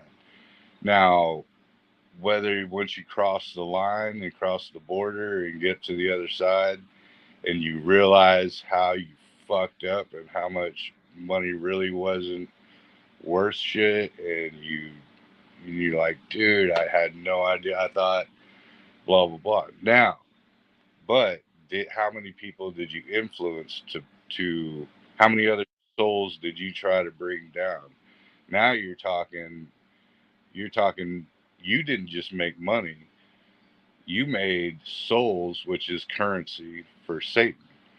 So now you brought other people down. Bringing yourself down is one thing. Selling your own soul, that's the way everyone looks at it. You sold your soul, but that's really not the reality of it. The reality of it is you were selling other people's souls to for Satan to feed on. You know what I mean? Now, was it actually a sold thing? No, because God owns all of our souls. But if you discuss God enough to where he doesn't want to have anything to do with you, because really what heaven is So example, Little Nas X. what about What him? do you think? What about him? He clearly sold his soul. Yeah, right. So He mocks God, and he and then he also involves himself with children. right now on the committing the sins part about kids and shit like that, like that's a whole different fucking ball game. On but what I was saying is like on selling your individual soul is one thing. Corrupting other motherfuckers is another. And then you're talking about now you're talking now you're talking turning people away from God. And that's blasphemy, right? Right. Straight up blasphemy. And one of the things that God really doesn't fucking like is blasphemy. So I believe that if you push that narrative hard enough, and when you get to the other side and you go, yeah, I don't care, blah blah blah, then God's gonna be like, well, because that's what the contract of heaven and hell is is wanting to be with God. If you don't want to have anything to do with God, God's like, cool, man. All I want to do is love you. But if you really don't want to kick it with me for eternity, you got another place to go, then I'm not gonna bind you. I'm not gonna force you against your will to be with me in eternity. You know what I mean? So do your thing. And there's only one other option because we're on a spiritual plane. So you got two nightclubs you can go to. You know what I'm saying?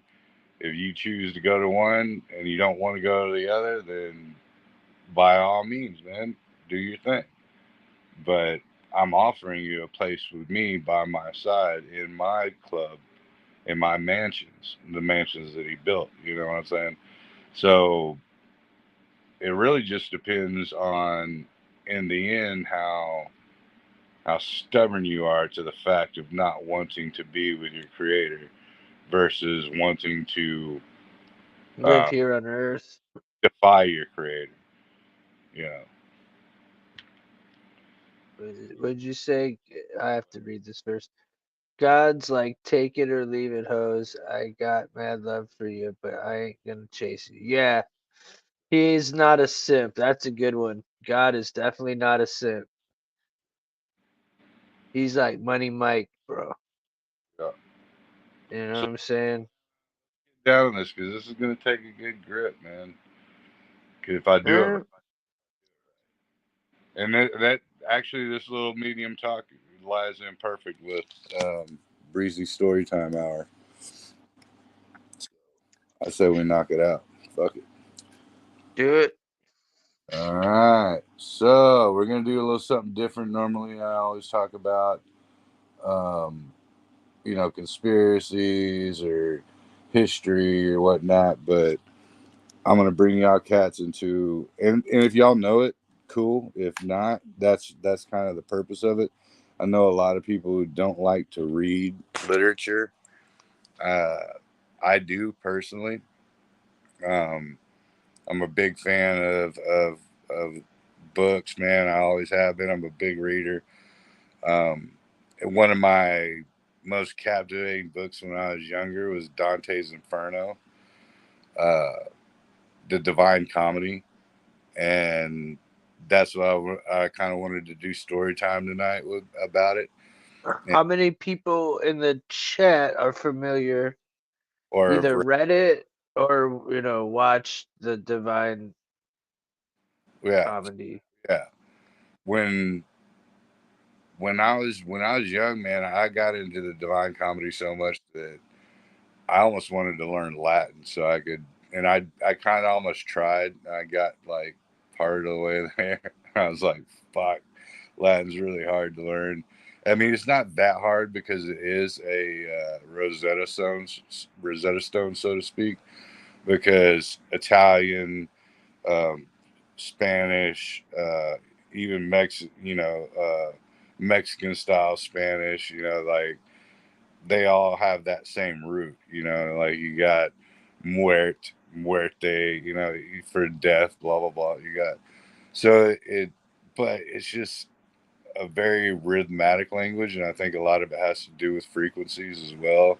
That's why you got Catholics and I can play dominoes better than you can, you know, like that kind of shit. But there's a few things about the Divine Comedy. Uh, they called it a comedy, but it wasn't a comedy like in our sense. Are you like a laughing the Right. Martin Lawrence comedy, or is this more like a spiritual comedy? Oh, back in that gap, back in In the what gap? in like the early, like back in the early BCs and shit. You know what I'm saying? A comedy just meant like a series. A screen or a play? It was like a play, but meant that like everything's going to happen the way you think it would happen. The good guy's going to win out good in the end. The bad guy's going to end up bad in the end. So it's kind of like a scripted form of writing or storytelling that meant that the the due diligence is going to happen. The just is going to be justified. The good guy's going to win and get the girl, and the bad guy's going to, be defeated. And so it was a process, right? So when was this written? It was written in 1317. Okay, so we're talking before the revolution and way before the revolution. Yeah, for this dude, he was born in basically in Italy, but Italy wasn't even Italy at that point. Yeah. it wasn't even a state at So that. this is some old school shit, bro. Yeah, this is very fucking old. And so another few things about that. There's in his shit. So you're talking, he's hardcore Catholic.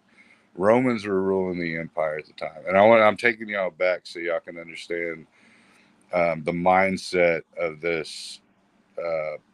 He's basically a poet. If you look at it in Latin, it's basically poetry. But if you translate it, it comes out of poetry. It actually turns into just a book, literature. But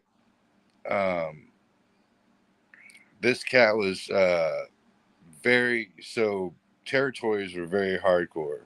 Um, the Roman Catholic Church was very steeped and owned a lot of shit. The Catholic Church would actually fight against states and states of provinces, and the provinces they would war with each other a lot. So you either picked your religion or you picked your country, your province. So there's a lot of politicalness to it in Dante's Inferno. Like a lot of the people he meets in hell are people of importance. Like if he didn't like you as a politician or a senator or governor, then you ended up in hell in Dante's Inferno. I'm not going to get into all the names and all that shit because you can easily turn it into a fucking 5-hour discussion. I'm going to go just basically on the events that happened. I'm not going to go into the conversations, the people that he saw. So you're just gonna give a description of what happened. Right, basically. Okay, cool. Because I'll get lost in all the other stuff. Yeah, there's way too much detail. It's not I want to be able to understand it like a story. Yeah, exactly. So so I'm gonna leave a lot of that shit out. And if anyone's knows the book and knows what I'm talking about, they're gonna be like, "Oh, but you left out Beatrice." You can comment or whatever, and you could also at the end come in and say what you want to. Right. And also, not only that, but I'm not going off of a written script. I wrote footnotes so I can remember the order of shit and how it goes. But I haven't read the book literally in 20 fucking years, dude. But I've read it enough to know the body of it. So, but I did write footnotes just to keep my steps in line so I know exactly, because it breaks down pretty detailed as far as the places that they go and visit and shit. So I needed help with that. I'm not gonna lie. I kind of had to do a little bit of research on it. But this is also disclaimer.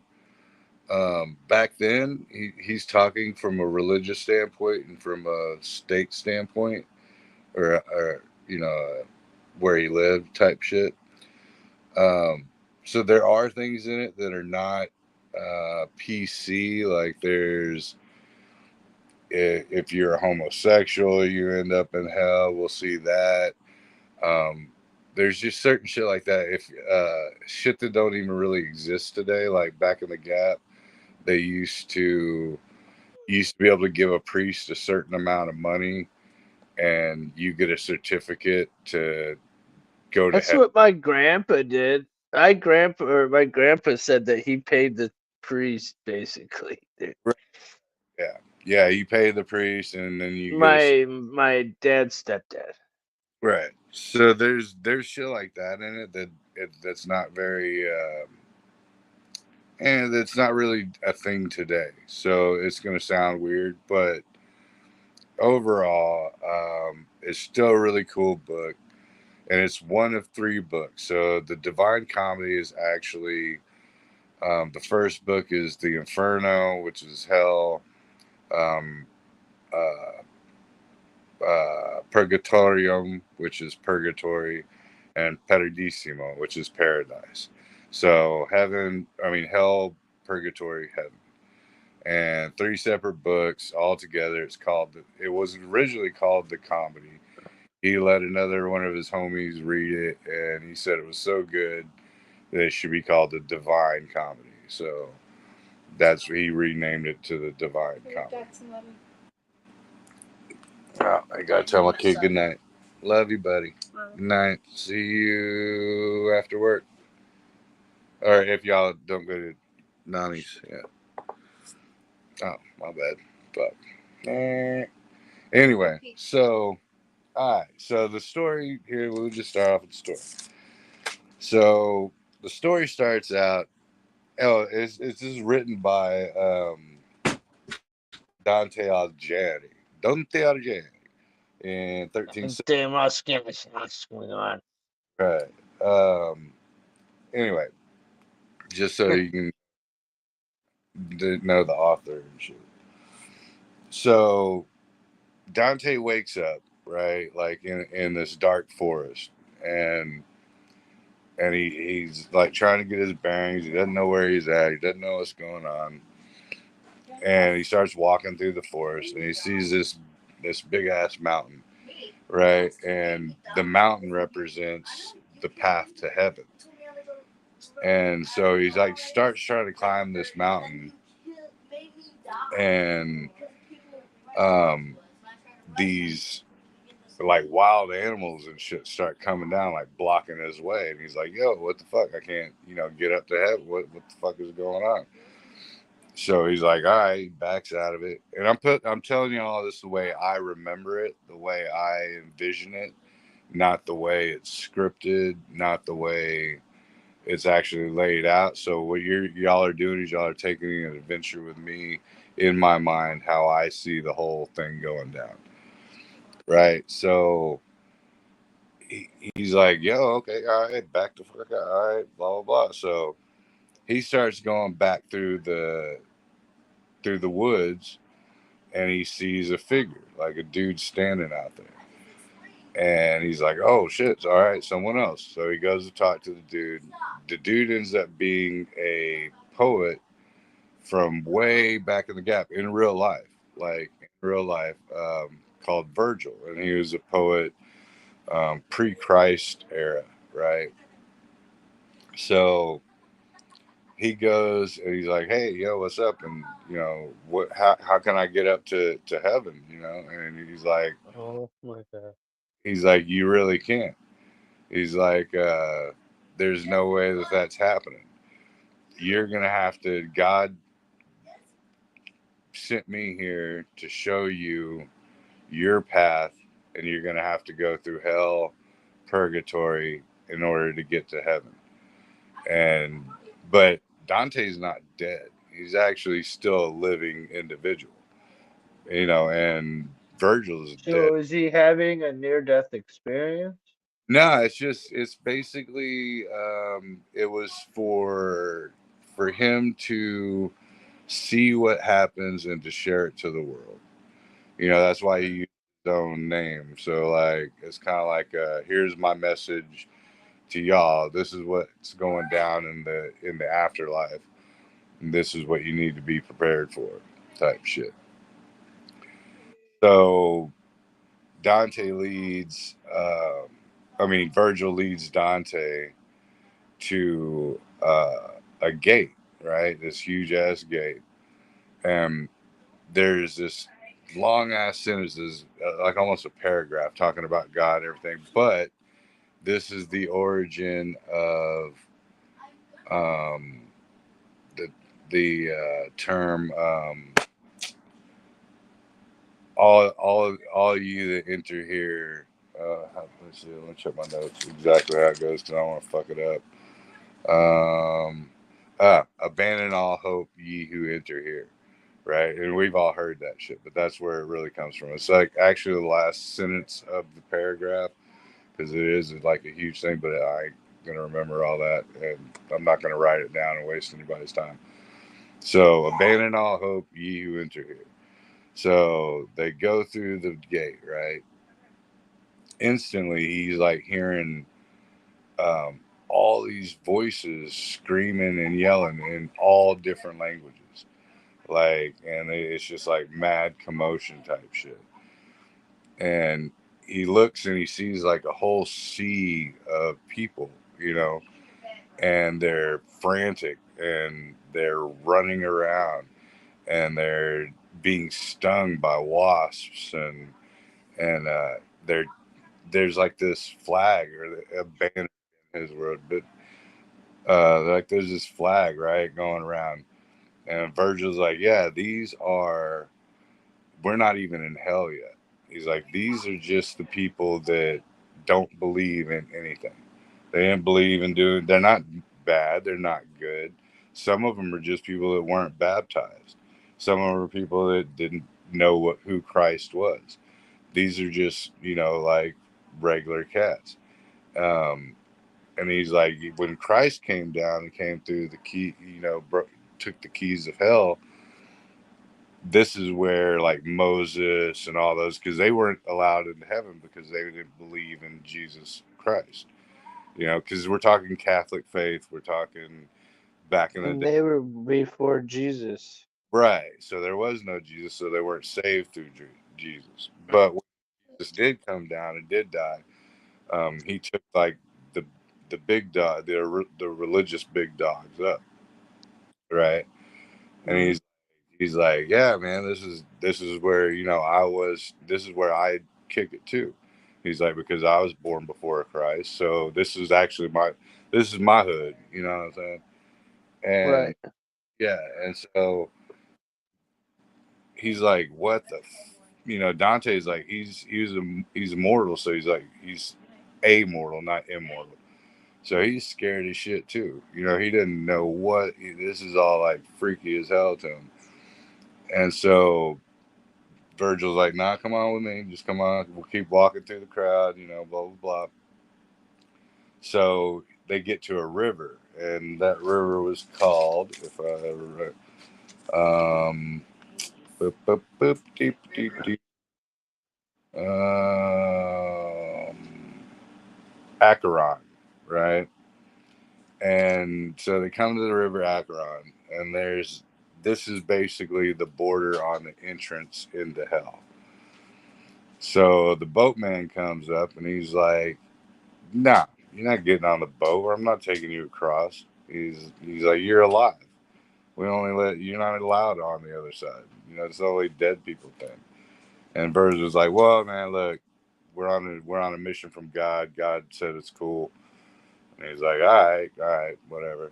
So he takes him across, and then Dante enters the first ring of hell, right? And the first ring of hell is, so you want me, that's why I made my shit. Is this it right here? Hold on. Is this the thing for you? Yeah, the first ring of hell is lust, right? So, Okay, I'll find that. I saw that up here. Hold on. yeah. Oh, that I skipped this part. So yeah, they see this thing. It's like he comes to, he passes out and faints, All right. and Virgil brings him to this big freaking hole in the earth, and it's like a spiral down hole, which what you're viewing right there. Um, and you can see this whole giant piece with all these layers. There's a huge freaking crack down the whole thing that almost acts like a pathway, right? And Virgil tells him that when Christ died, Is that the seven deadly sins? that has a bunch to do with it, yeah. And then here's his. Yeah, when Christ died, that he created that crack in hell, and that's their pathway, right? So the first ring of it is lust, and in lust there's huge winds, like, so all these bodies, they're not spirits, they're actual bodies, are being like flung around, like in, you know, like almost in like a tornado or a hurricane, and they're just being whipped around back and forth. And some of them are even just like, some of them are like holding tight to the ground. Some of them are actually, you know, flying and shit. And with the winds of lust, it's because with lust, you stir shit up. You know, like if you're trying to mac on your homeboy's girl or blah blah blah, you know you're trying to stir shit up. So that's like the kind of like the morality to the sin, you know, because a bunch of these you'll see that the sin equates to punishment. So like whatever your sin caused that you're guilty of is kind of like what decides your punishment. I And love that. I love this fucking theory though. Like if you're a pedo and you did some weird stuff to a kid, then you should get the right, same punishment. then a giant should be ramming you from behind. You know what I'm saying? Yeah, that.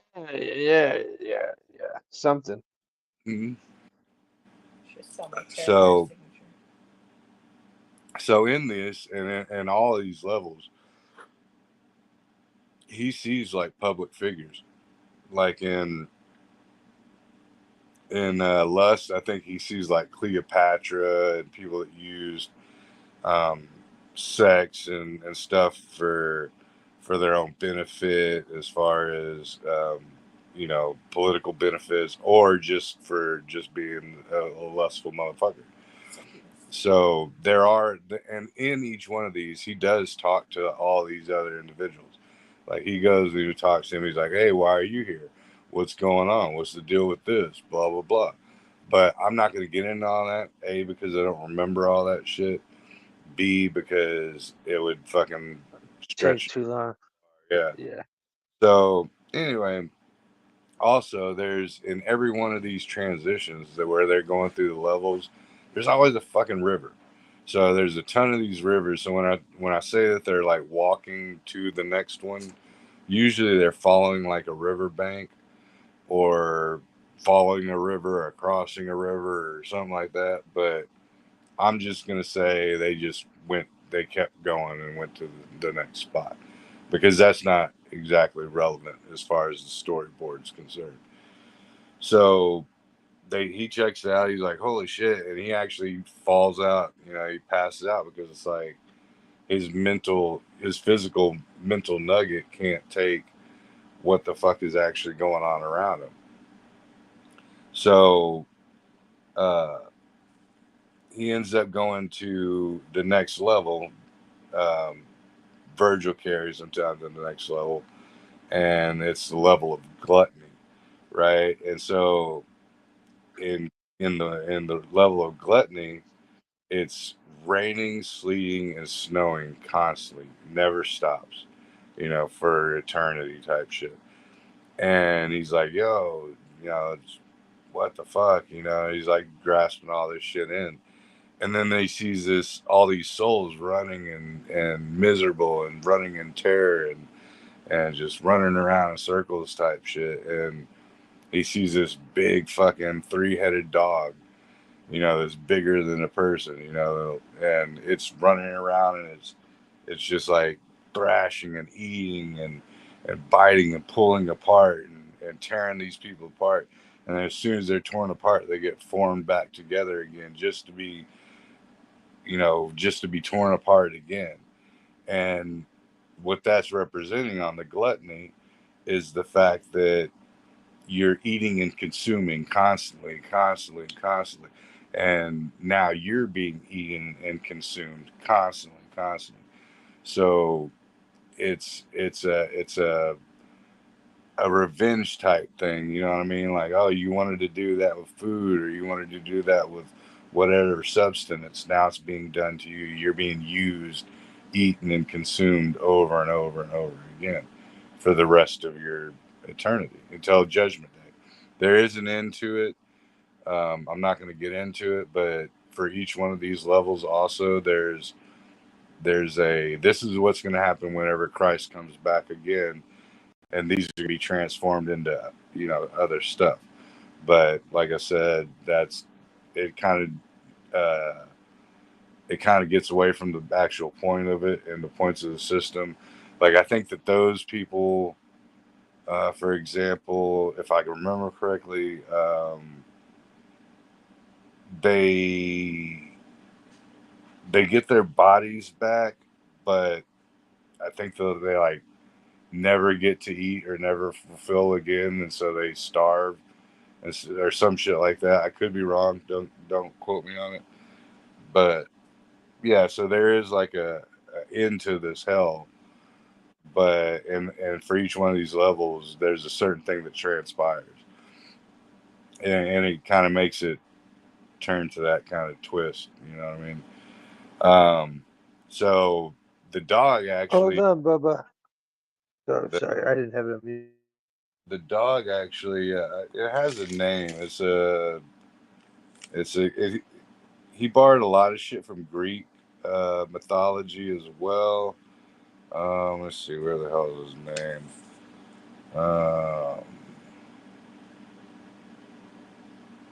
Cerberus. Yeah. So, and that's actually from Greek mythology and Roman mythology. It was the same three-headed dog that Hercules fucking killed and shit.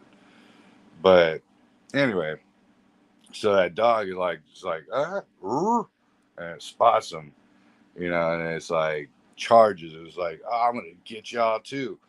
And Virgil like throws like dirt or mud in its face and like run. So they bolt the fuck out of there. They get all the way to the next level, right? And they get to the next ring, and that's for greed. And greed's a trip, dude. So imagine like um, a mosh pit, or like like on what was that damn movie with the Mel Gibson's Braveheart?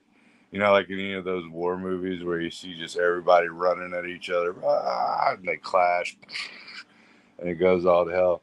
That's what they're all doing. Like it's all these motherfuckers, and they're just clashing, and they have these money bags like full of gold coins, and they're just like beating the ever loving dog shit out of each other.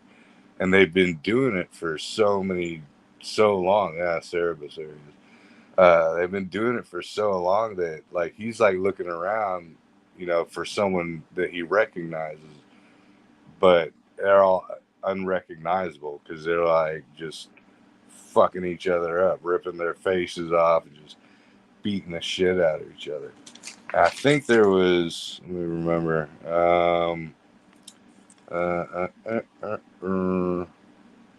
Let me see. Hang on. Give me 1 second.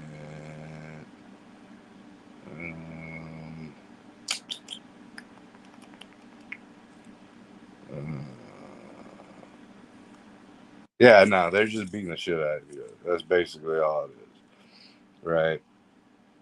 And so they're like, so they just keep following like the banks of this river, and they finally get to um, Wrath, right? This is the circle for Wrath. Wrath is kind of the same thing. Everybody's bucket ass naked. And they're just like really just everybody's fighting each other, but they're fighting in like a mud pit. And he starts like looking down at the mud pit, and he's seeing like bubbles coming up, and he's realized that these are people that have gotten shoved under, and they're trying to breathe, or they're yelling out or whatever it is, and that's all they're getting. They're not getting air, so it's like the wrath upon people. And wrath meant something else. Hang on, let me look at what I'm saying. Isn't it the Wrath, fifth or sixth circle? no, wrath in his term, it meant when you just live an angry life, like you're just pissed off all the time. you know, you're a bad mood ass cat, no matter what. You're not doing nothing wrong to nobody. You just you're just pissed off all the fucking time. You live in a negative world. So it's basically like kind of like negativity. It's not saying like how we interpret the term wrath. Right. So these are just people that are always mad in the world. So in the afterlife, they live mad and they take it out on everyone around them. Just like people who live angry. Like Karens. Yeah, they take it out on everybody else. Like, damn it, Karen. Right. Isn't that from Goodfellas? Isn't that the chick's name, Karen? He's like, damn it, Karen. Sorry. It is. It is. So We need to get that clip on your sample board. So then they're chilling. You know, Dante's just taking all this shit in. You know, and he's like, "Damn, Is man, Dante white or black, by the way? he's Italian." He's So Italian. Okay. So he's partially black. He's got a little black in him. Yeah. He's got So, yeah. So then he looks up, man, and he's like checking all this shit out, and he like looks over by where the river is, and he sees these two lights, like a tower with like two lights. And so him and Virgil, I'm kind of offended by this book. The way they treat Italians, I don't know, dude. I don't know. I think I'm about to join the liberal movement and try to get this book banned. oh, he They was just want to call Italians Dante and send us to hell. I'm sick of this anti-Semitism shit. it's his book. Son of a bitch. Go, I'm joking. Go ahead, dude. I'm totally joking. So anyway, yeah, so he sees like these two lights and shit, and then that later on, well, they start following the river down. They go to a dock. The boat starts coming up, and they're at this is the river Styx, right? And the boat dude, what it turns out is those two lights meant there's two souls that need to be taken across the river Styx. So like if there was three of them, it would have been three lights. Kind of like a Morse code. Yeah. There's a road in Medina called River Styx.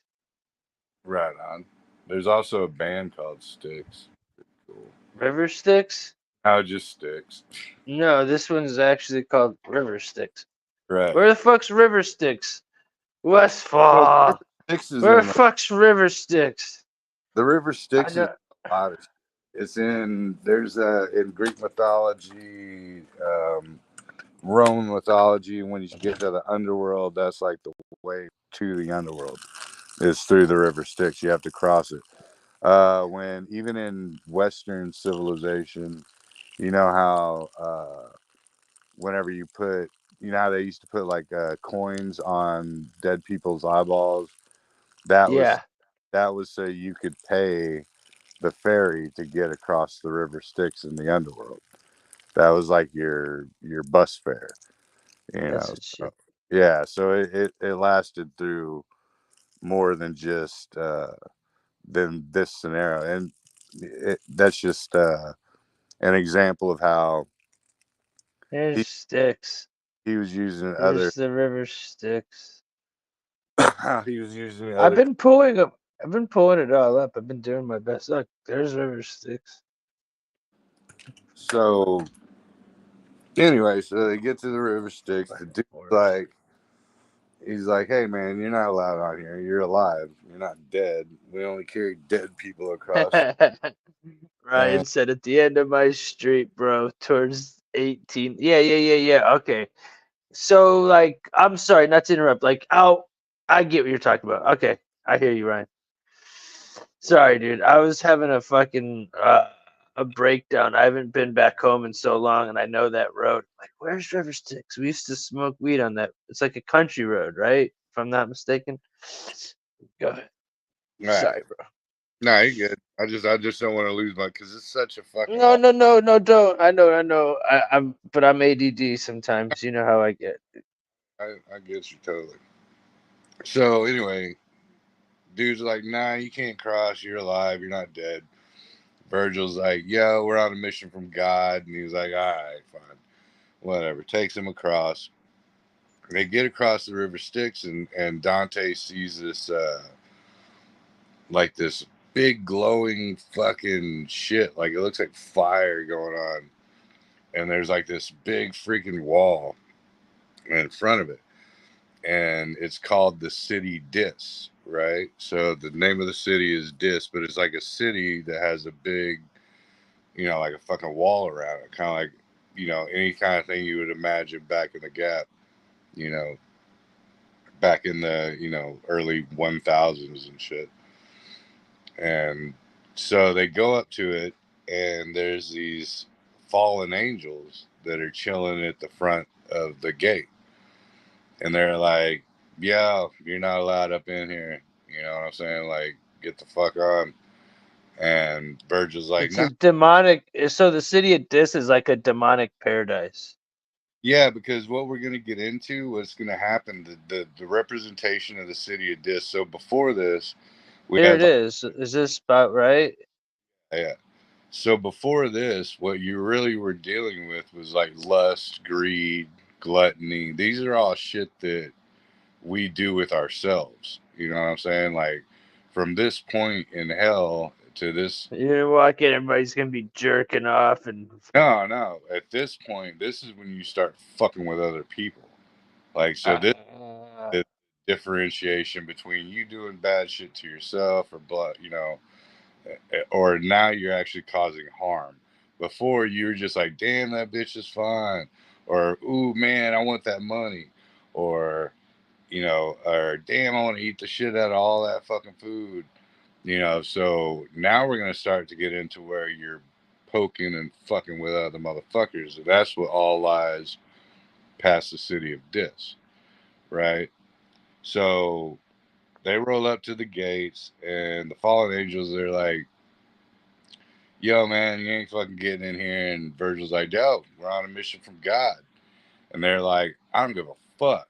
I don't listen to what God says, and I don't care about what God says. You can fucking take that shit somewhere else. And they lock the fucking gate. And they send these things called the Three Furies to attack Virgil and Dante.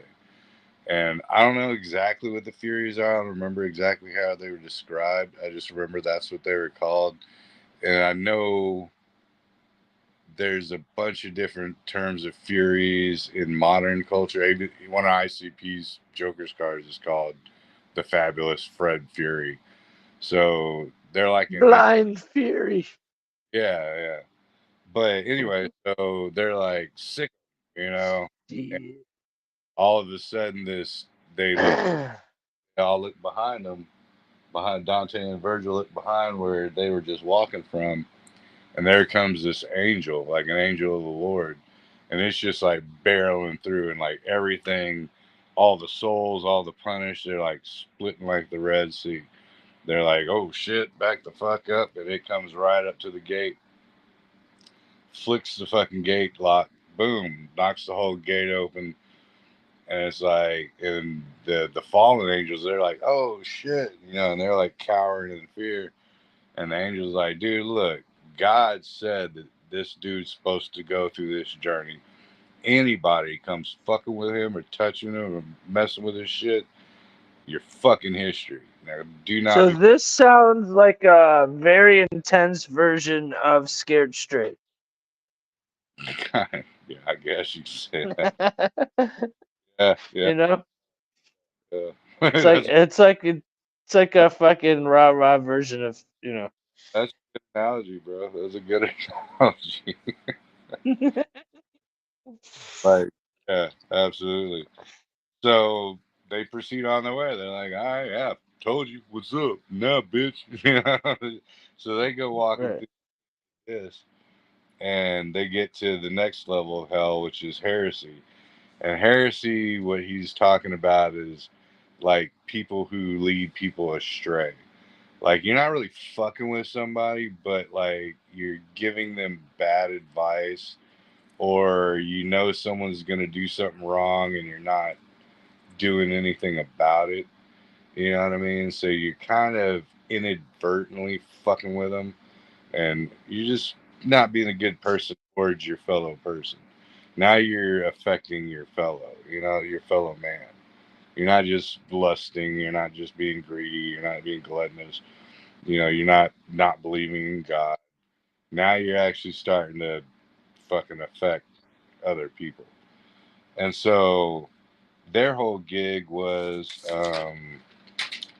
uh, oh, so Dante and then they go in there, and he sees all these fucking like kind of like coffins or tombs, but they're like laid down in the ground, like so they're kind of sunken, and they're ever. I mean, any one of these things that we're talking about, we're not talking about like 5 or 6 people or whatever. We're talking about thousands upon thousands. You're talking like millions of shit, as far as the eye can see, type shit. And there are these people laying in these coffins, and they're burning eternally, like they're just constantly on fire. Um, and they're just waiting, Ooh, screaming, and they're not being consumed by the fire, but they're just burning. burning. Yeah. Ooh, And they like, even some of them like come out and talk to Dante about shit. They're like, "Hey, have you seen my son? I want to know if he's okay. That's all I care about." Blah blah blah. And Dante's like, "Nah, nigga, I don't know who your kid is." Like, and they're like, "Oh, just go lay back down and burn," and yeah, it's just like, and what that is with the heresy, what you're doing, the reason for their torment. so the lust started. Did lust come in here yet? Yeah, Les was At the beginning, right? yeah, that was that. Yeah. So is that the homosexuals? No, nah, we'll get into that. Mhm. So Uh, lust is the homosexuals is even worse than the lust. yeah, yeah, Okay. okay, yeah. So Oh. they're just like burning and shit, and there's a whole big thing about how Dante talks to a few of them, and a lot of them are like political figures, like I was saying. Like he added a lot of people. It'd be like, say if me and you wrote a fucking book about hell, like Biden would be in there and shit like that. You know what I mean? Right. Right. Talking to the Clintons for a little bit and shit like that. Like from South Park with like Saddam Hussein and Satan and shit. Or Right. Exactly. That's kind of how it plays out. So he talks to a few of them, and they're like, "Oh, we're damned with we can see in the world, we can see the past and we can see the future, but we can't see the present, so we don't know what's going on." So like it's also a mental mind fuck kind of a thing, because they don't even know where they're at any given moment.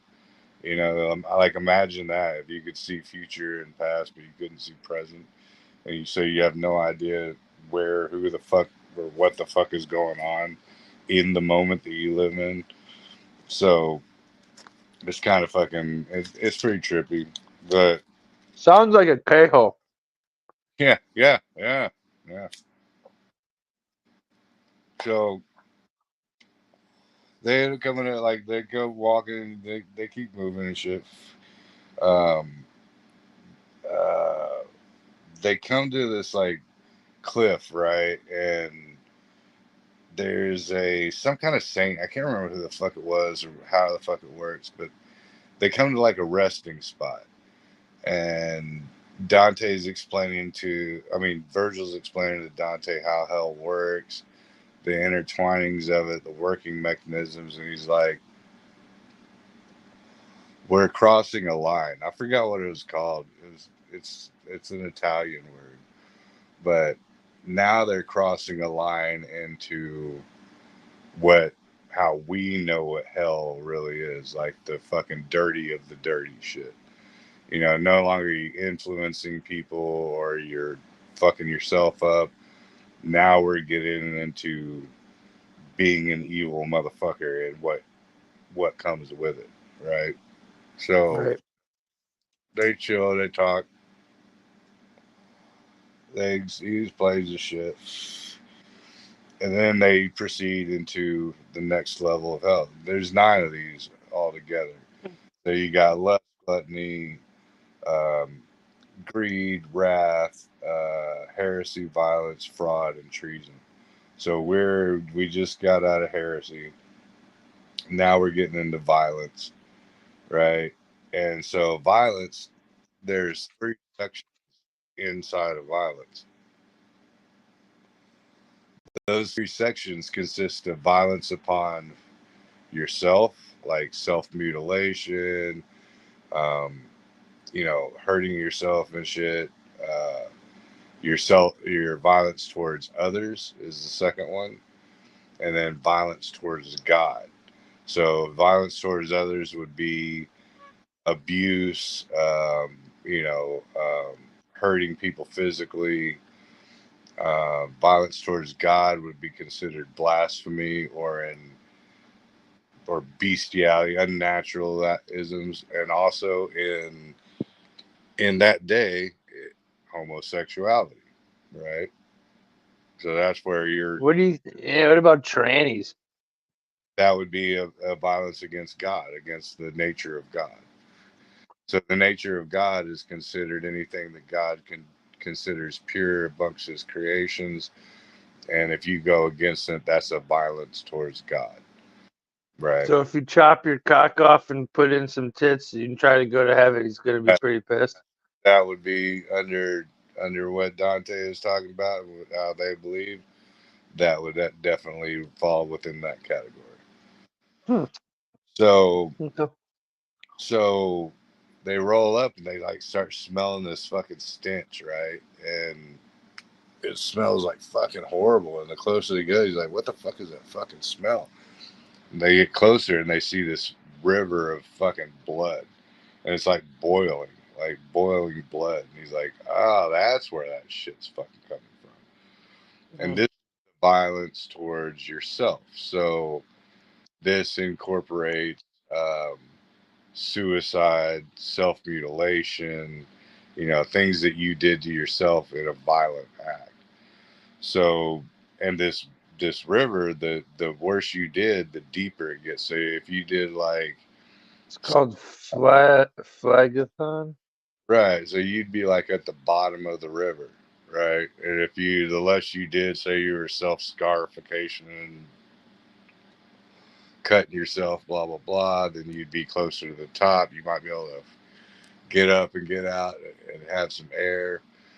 And there's these centaurs, right, which are like the half horse, half human motherfuckers. Like that guy on the screen.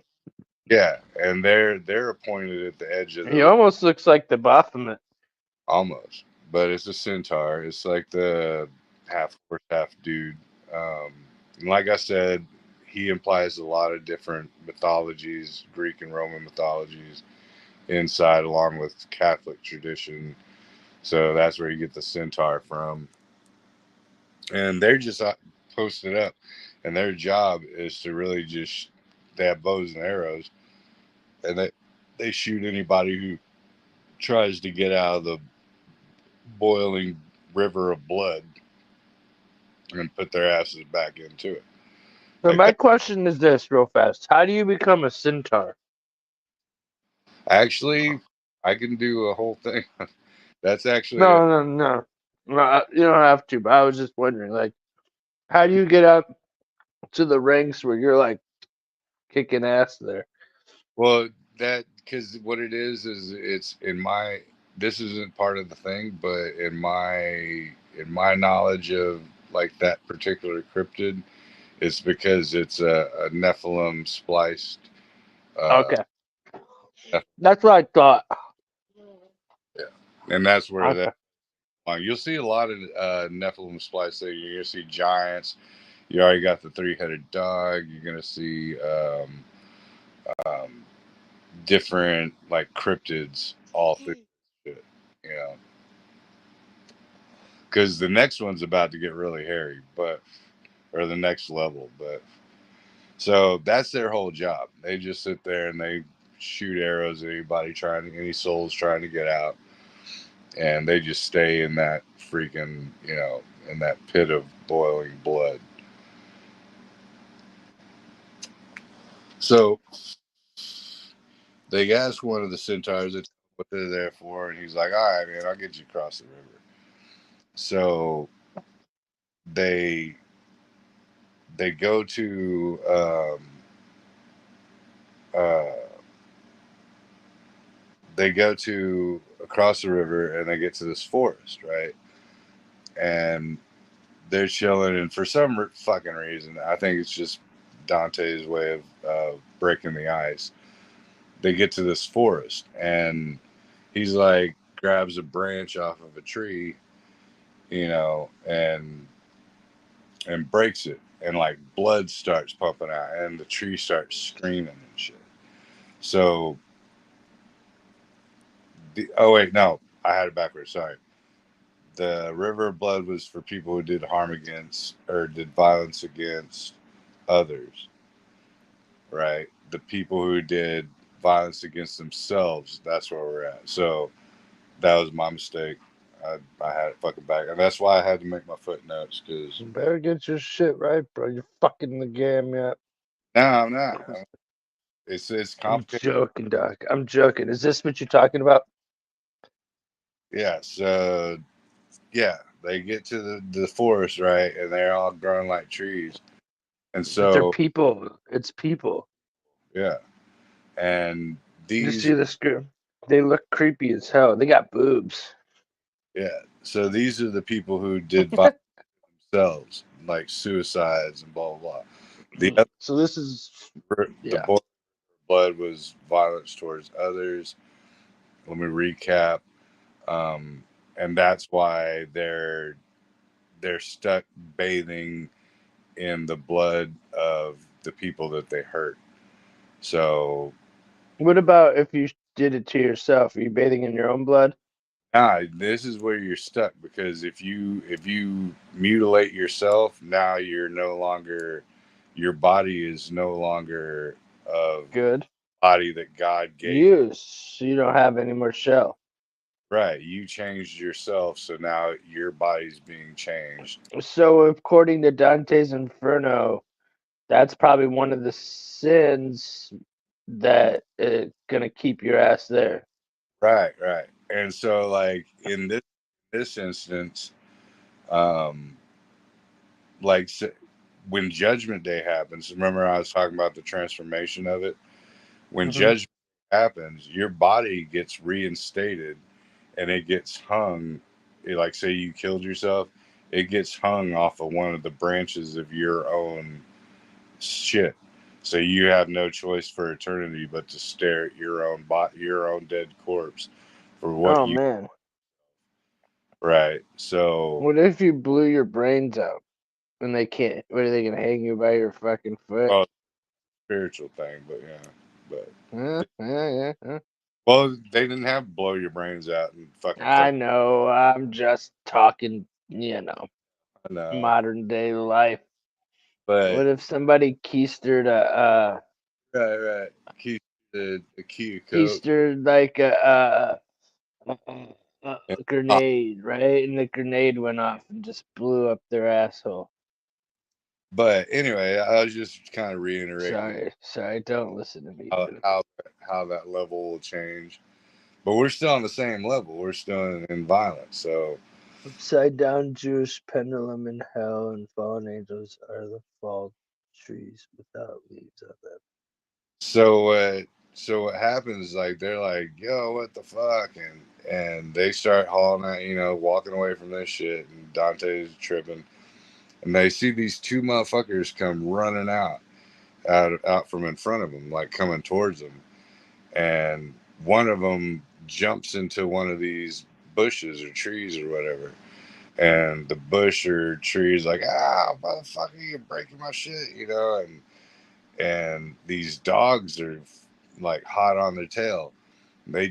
One of them jumps in the bush, and they just start ripping that dude apart. And the other guy gets tackled by the dog, and they just start ripping it apart.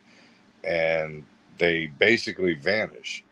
You know what I'm saying? And Dante's like, what the fuck? And he feels sympathy for the Bush that got all fucked up.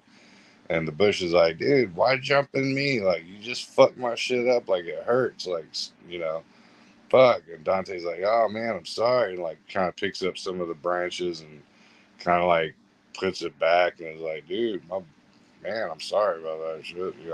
I don't know what the fuck those dudes' gig was or what those fucking dogs were about. But, man, I hope this, here's your fingers back and here's your arm back. And, he's like, dude, let's fuck out of here. So they start walking. And this is when it comes into the third part of it, which is the violence against God, blasphemy, homosexuality, this other shit. And I'm not saying that's not a personal thing. That's just the way dude wrote it. So for anybody listening, don't be like, Breezy said homosexuality causes you to go to hell, blah, blah, blah. Breezy said that if you suck cock and you're a dude, you're probably going to hell. Unless you were on a lot of cocaine and liquor. Unless you were on roofies and you woke up the next day. That's your I don't know. I'm just fucking around. But anyway, so he comes to this like a kind of like a crater or a valley, like full of fucking sand. And these people are like laying stuck on their backs. And there's basically like, think of like miniature meteorites.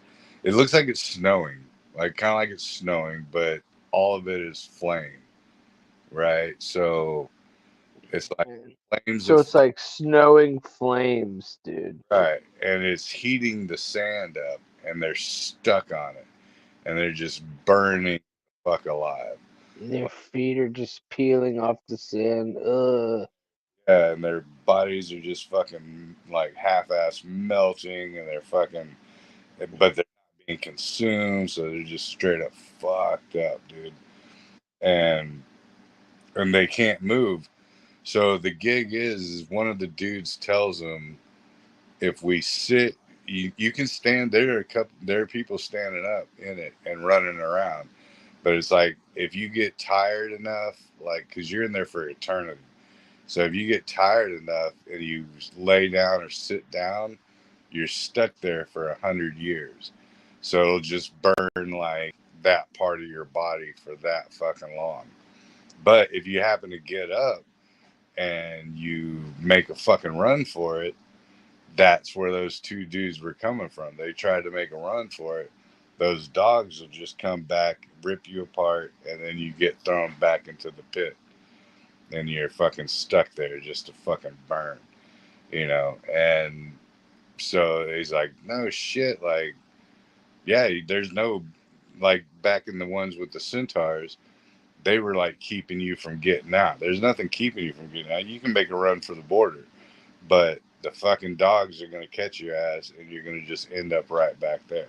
You might have that couple of minutes of, or whatever, that couple little bit of getting out of it. But once you get fucking got, you're going right back to the same spot. So there's no escaping it whatsoever.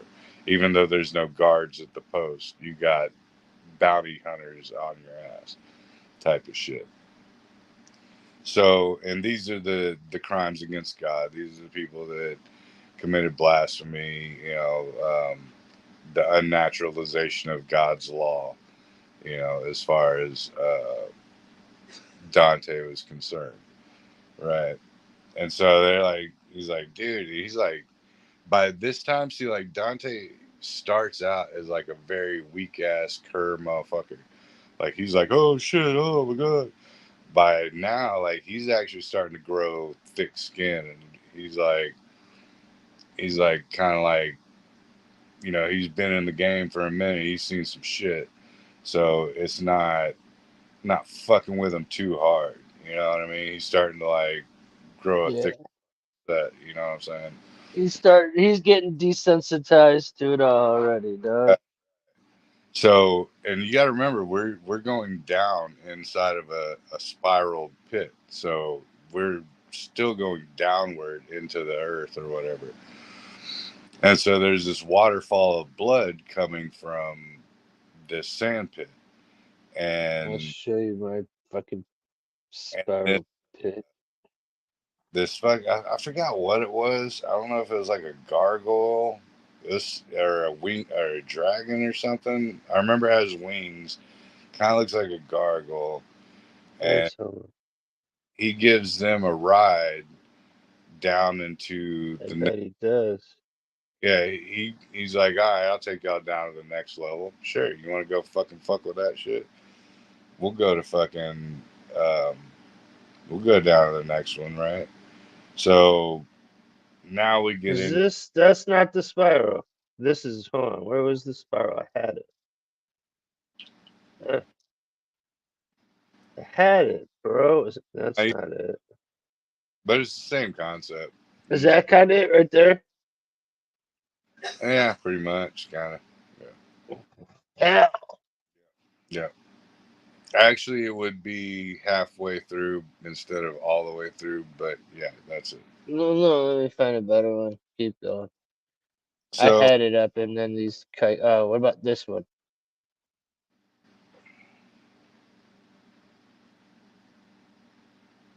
yeah, no, that one up with the planet looking. Yeah, that's it. That's it. That's a good one.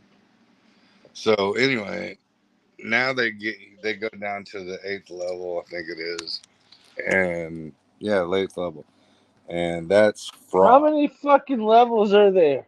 They're not Jesus God, this is like the damn Ghost of the Christmas Past, but like through hell. right. There's 9. Isn't it kind of? You know what I'm saying? Like he goes through all the little phases through Christmas. Yeah.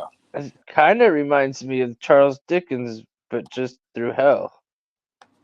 Yeah, there's 9 levels total. We're going to number 8. No, I was just wondering, doesn't that what it reminds you of, kind of? Ghost of Christmas Past, present. Yeah. Yeah. So number 8. This one's a fucking trip. So number 8 actually it's fraud. It actually has 10 trenches in it. So 10 category or 10 places of shit for you to be fucked with for what you did. Right. So, and this is especially where I needed my notes because it fucking there's 10 of them. How the fuck am I going to remember all that shit? So, the first one of fraud is, and these are like labeled differently. Like, I think this one's like the deception of love or something like that because it's all deceivingness. But I'm just going to call it what I call it, the way I call it, because I didn't write down every fucking name that it was called in the book and blah blah blah. I just got the gist across. Just put it down in our terms, son. Exactly. So the deception of love, like say like if you were a pimp or like say like you put your sister out there to bang your homeboys or blah blah What blah. if you're a cuck and you go get your wife this big giant black guy to fuck her while you just sit there and beat off? Does that count? Like that kind of shit. Yeah. Okay. So when you're going against love and saying that it's love but doing something else with it, that's what that is. And so in this trench, I think like military trenches, like that's how I think of it, my nugget, like World War I type shit. um they do fucking for their fucking eternity is run back and forth. That they can't stop running, they have to run, and that's just what they do. They fucking run back and forth, blah blah blah. Damn. Do they get energy drinks every so often? No drinks, no no water, no nothing. You just fucking, that's what you're doing for the rest of your fucking life is Forrest Gumping it all the fucking way. Right, Ryan, you better hope that's not where you go, bro. I know you'd be pissed if you had to run the rest of your life. Could you imagine? All right. I fucking hate running, dude. Too, Not as much as most people. I don't see Ryan running. bro. Right. So they're like, oh shit, look at that trench, and they're like looking at 10 trenches in front of them, so they like hop over the trench and come to the next one, and these are like the liars, like straight up, the people who frauded people, oh yeah, it's the greatest product you'll ever buy, blah blah blah blah blah, and just lie to people just for their own fucking personal gain. These motherfuckers, because and it's funny, I tied this one in my nugget. Um, they are literally buried up their neck in shit because they're full of bullshit. You know what I'm saying? Like they're bullshitters. So how fucking, like how fitting is that to be fucking up to your neck in shit because you're full of shit your whole fucking life. You know what I mean? I just, yeah, I thought that was No, good. Chinchy, it's not a K-Ho conspiracy. This is called a straight up This is storytelling with Breezy. story from a damn book, bro. So the next one, they like, oh shit, look at that shit. The next one isn't something that's popular today. Like we don't really have this like in our vocab, but back in the gap, like what I was saying earlier, like priests that sell, forgiveness for fucking money and shit like that. Right. Right. So like they actually give, what the fuck was it? Damn. Um, oh yeah, okay. So their trench, the bottom of their trench is filled with coals, like red hot burning coals, and they're stuck and they're fucked. So, but there's like in the sides of the walls of the trench, there's like these fucking holes. So like you can take a break and like climb, crawl into the hole up to like your waist or some shit, but then your legs and your feet are gonna continue to burn. So you can kind of take a break, but you're only gonna take half of a break, and eventually it's gonna you'll try to like swap it out. You're like, all right, my feet and legs, It's like Satan's glory hole, kind of. kind of, yeah. Your feet and your legs fucking burn enough, and then you turn around and reverse it, and then your torso is gonna burn hanging halfway out the hole. Turn around and start getting plowed right back. Right. And so then they go into the next one. That's because there's 10 of these fucks, so I literally had to write it down. Um, mm, mm, mm. Holes and bowls. I wrote it so small so I could fucking make room. Everybody's being pretty quiet in the chat today. Ryan, you're being the most vocal. Chinchy, Uh, what level you on today, bro? I know. so the next one is sorcery or magicians, right? So they in their trench, all of their heads are backwards. Their heads are turned around 180 degrees. So they can never actually see where they're walking because that whole thing renditions to the fact that they weren't seeing the right way and the right path to God. So they're forced to walk backwards, just Oh yeah, like. we love you, brother. Hope you're alright. So they're actually forced to walk backwards because they're not seeing what's in front of them because they're choosing magicianry or sorcery shit. So just like they live, that's how they exist in eternity. Not knowing where they're going because they're always looking in the wrong direction. That's that kind of bullshit about it. The next trench that they actually get to is people that traded money for politics, right? Is this the last one? Oh, no. No. There's 10 of these. We're on one, two. 3, 4. This is the 5th out of 10. So, money for politics. They come up to this trench and it's full of fucking boiling oil, right? And they're like, Dante's like, boiling oil, what the fuck? And he sees this demon come up flying and he slams a fucking a body in there, a person, boom, alive.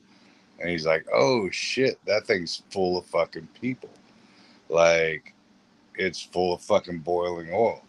So the concept of that is trading money for politics. You're trading cash for political reasoning. That's pretty much what it is. That's the sin of it. That's the fraud of it. The next one comes across is, damn, I wrote this shit too small, is the hypocrites. So the hypocrites are, they look down into the trench and they see these dudes in like this shiny, beautiful fucking robes. But these robes, in reality, on the inside, on the outside, they're shiny. On the inside, they're like uncomfortable and brittle, and they weigh a fucking ton. So imagine like these Grim Reaper cloaks. They're like beautiful on the outside, fucked up on the inside, and weigh a shitload. Now, in the middle of this trench, laying on the fucking ground, crucified, is Cassius, which was the dude, the Roman that crucified Christ. So these dudes are walking around back and forth nonstop in these heavy ass cloaks. That's their hell. But they're stepping over this motherfucker every fucking time. And you're talking hundreds of thousands of them. So they're just like straight up just treading on this dude non-stop for crucifying Christ. And that's that dude's Cassius's punishment for it. And yeah, and the hypocrisy of it is the fact that it looks beautiful on the outside, which is what a hypocrite is, but is really fucking dingy and fucked up on the inside. So that's that correlation, right? I know it sounds like forever, but this I'm summing it up really fucking quick because this book really does take forever, but it's an awesome fucking book. They go to the next trench. The next trench is the thieves. So the thieves they're in their trench. They have these fucking like lizards and reptilians and snakes and shit. And these snakes, once they wrap one of them up, they sting it with like a fucking stinger on its tail, and the thief actually turns into ash, right? And then gets rebuilt and happens all over again. So the thief is what being the correlation is your body being taken away from you like you took shit away from other people, right? So that's what happens to him over and over and over. The next trench is Dante looks and he sees like a bunch of, it looks like fireflies, but Virgil tells him that like each one of those flies is actually really a soul that's burning, right? And this is all for evil leaders, like actual leaders of people. Like this would be a Biden thing, not bad. So like evil leaders that actually put their Night, babe. people in. She's like, all right, dude, I'm done. Good night. I done, but these fucking like put, like say if you're a fucking ward or like a general or whatever, and you know all your people are gonna die, and you throw them under the fire. That's what you get. Your soul just gets burnt like an ember for What fucking. about what's his name? That traitor dude. Uh, Remember? Who's the one everybody talks about being a traitor? They named it after him. Paul Revere. No, dick nose. Not Paul Revere. Who's the traitor? That's the big traitor that I know I'll of. think about it. I'll think about it. You keep going. All right. So No, I need to know who this traitor is. Who's the one that switched sides and told all of our secrets? Come on, you kikes. You fucking gotta know that stuff. What's his name? I'm not looking at the chat at the moment. Look at the chat. I don't see shit on the chat. Oh, you son of a cunt. You should know this stuff. Alright, go ahead. I guess I just can't get my point across. Who was the traitor, bro? He traded on America. There's a whole thing laying don't be a Benedict Arnold, motherfucker. Benedict Arnold. God, it took me a fucking minute to remember that fag's name. So anyway, and then there's another one, and I'm looking at my notes, and I don't know. Nah. I don't know what the fuck I was thinking, but or how I was trying to tell myself shit, but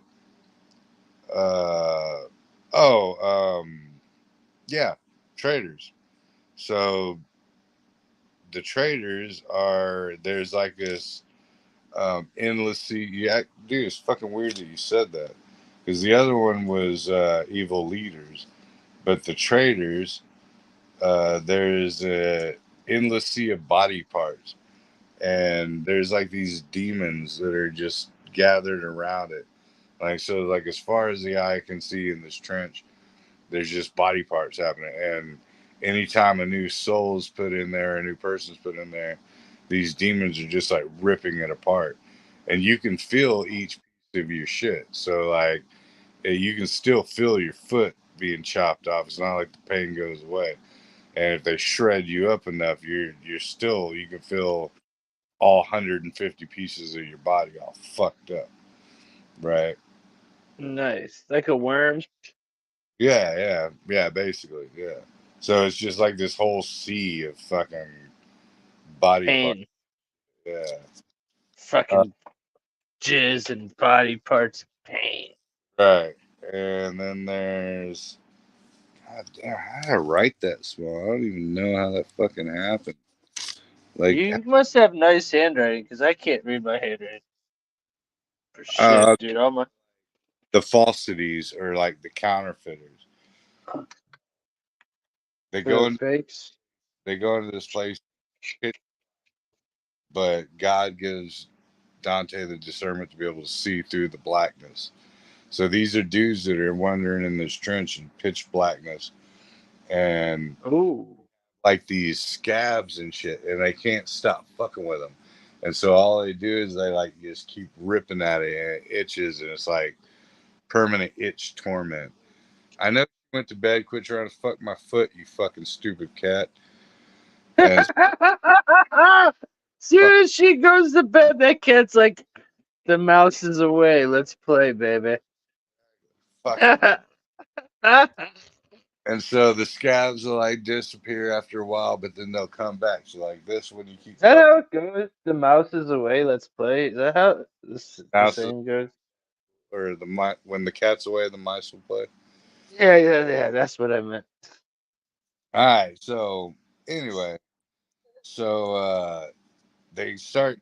So they leave that shit, right? We're going out of the fucking 8th, and we're coming on to the fucking home base, right? Oh shit! So there's this big fucking corridor, and like they're walking down it. It's like a big hallway. They're heading down it, and like up in the distance, like Dante starts seeing like these things that look like giant pillars, and he's like, what the fuck are those fucking pillars? And then as they get closer and closer, they realize these aren't giant fucking pillars. They're literally giants, but they're buried up to their waist. So it's like from waist up. And he's like, dude, look at these fucking giant motherfuckers, you know, and they're like chained up and they're like frozen kind of. And they're all in a circle around this big well. And there's this one giant that's like chilling. He's free. He's not all fucked up like the rest of them. And they're like, yo, man, we're on a mission for God. Can you hook us up, help us out, let us down into the well? And he's like, all right. And just to give you an idea how big these giants are, like this motherfucker, like reaches all the way down the well and like drops them off at the bottom, and they land on this fucking big frozen fucking lake, huge, like, and this is the ninth tier of hell. So what it is for treason. The first level of it, which isn't really a level, it's not like what we saw before. These aren't trenches. These aren't like. So is this for like Judas and like? We'll get there, yeah. So sorry, I'm getting ahead of them. think of it like a perfect circle, like a, you know, and as you get towards the center, this is how we're going. They're all the same thing. They're all the same shit. It just gets worse as you get towards the middle of it. So Right. the first level or whatever, but it's not really a level. The first It's group, kind of like if you were to take that picture and just flatten it out and yeah. look at it from the top. So the first is treason against family, right? And the reason why this is the lesser of them is because you don't get to choose family.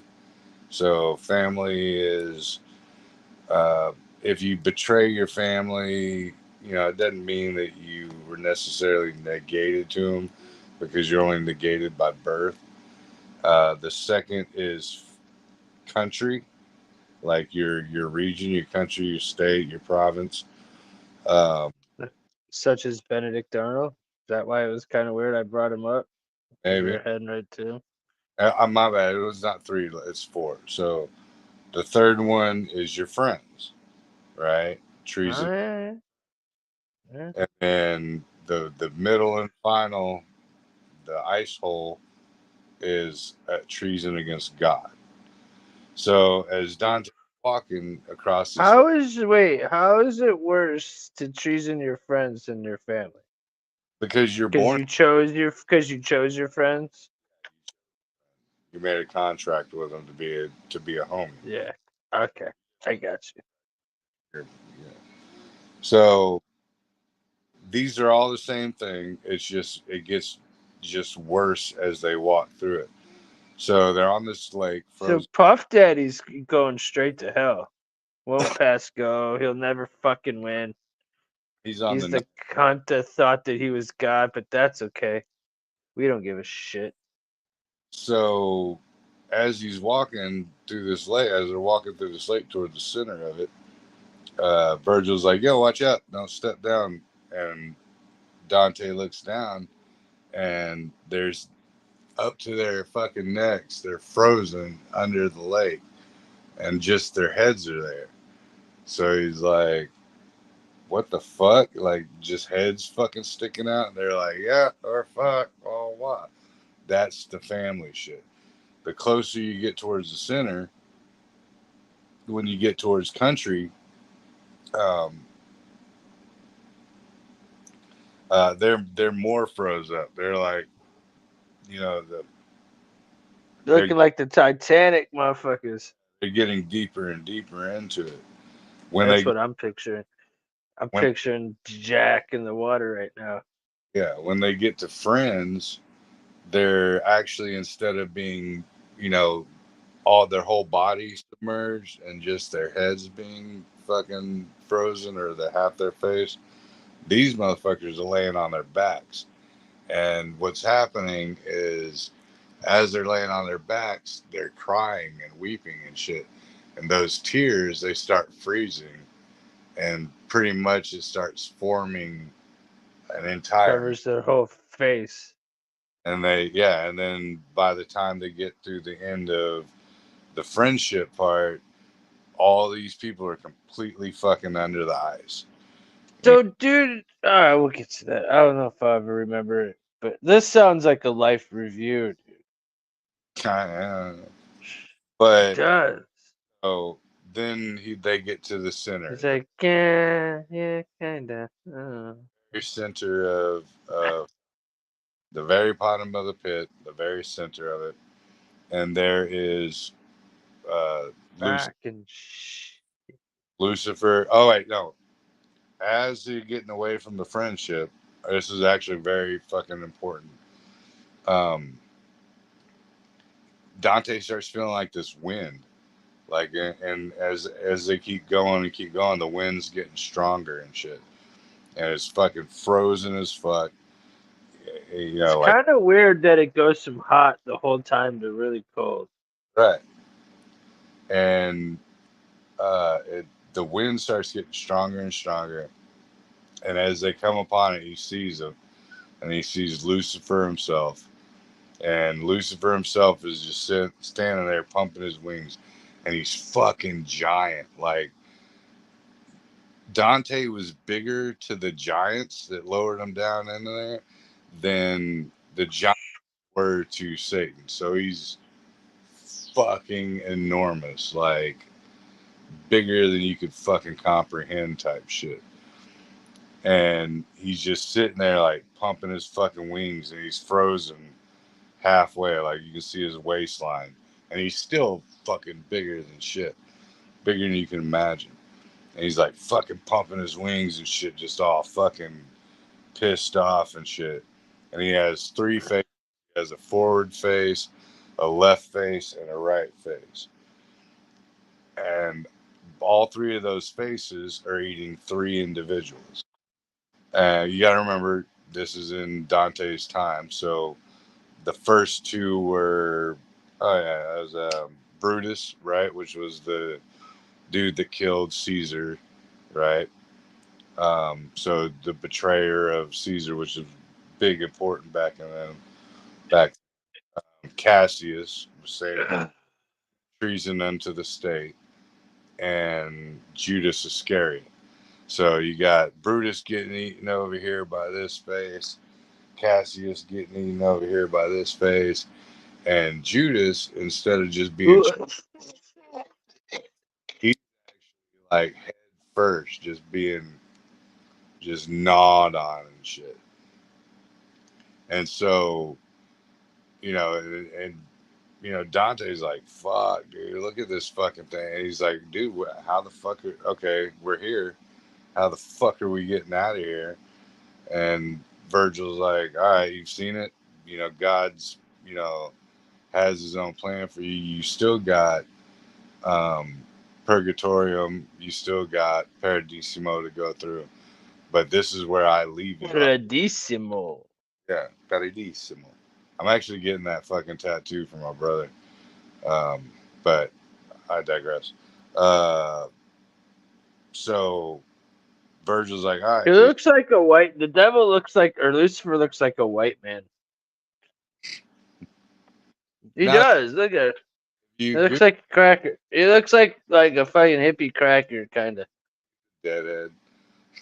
Yeah, he looks like a deadhead that that hung out with Aleister Crowley or something.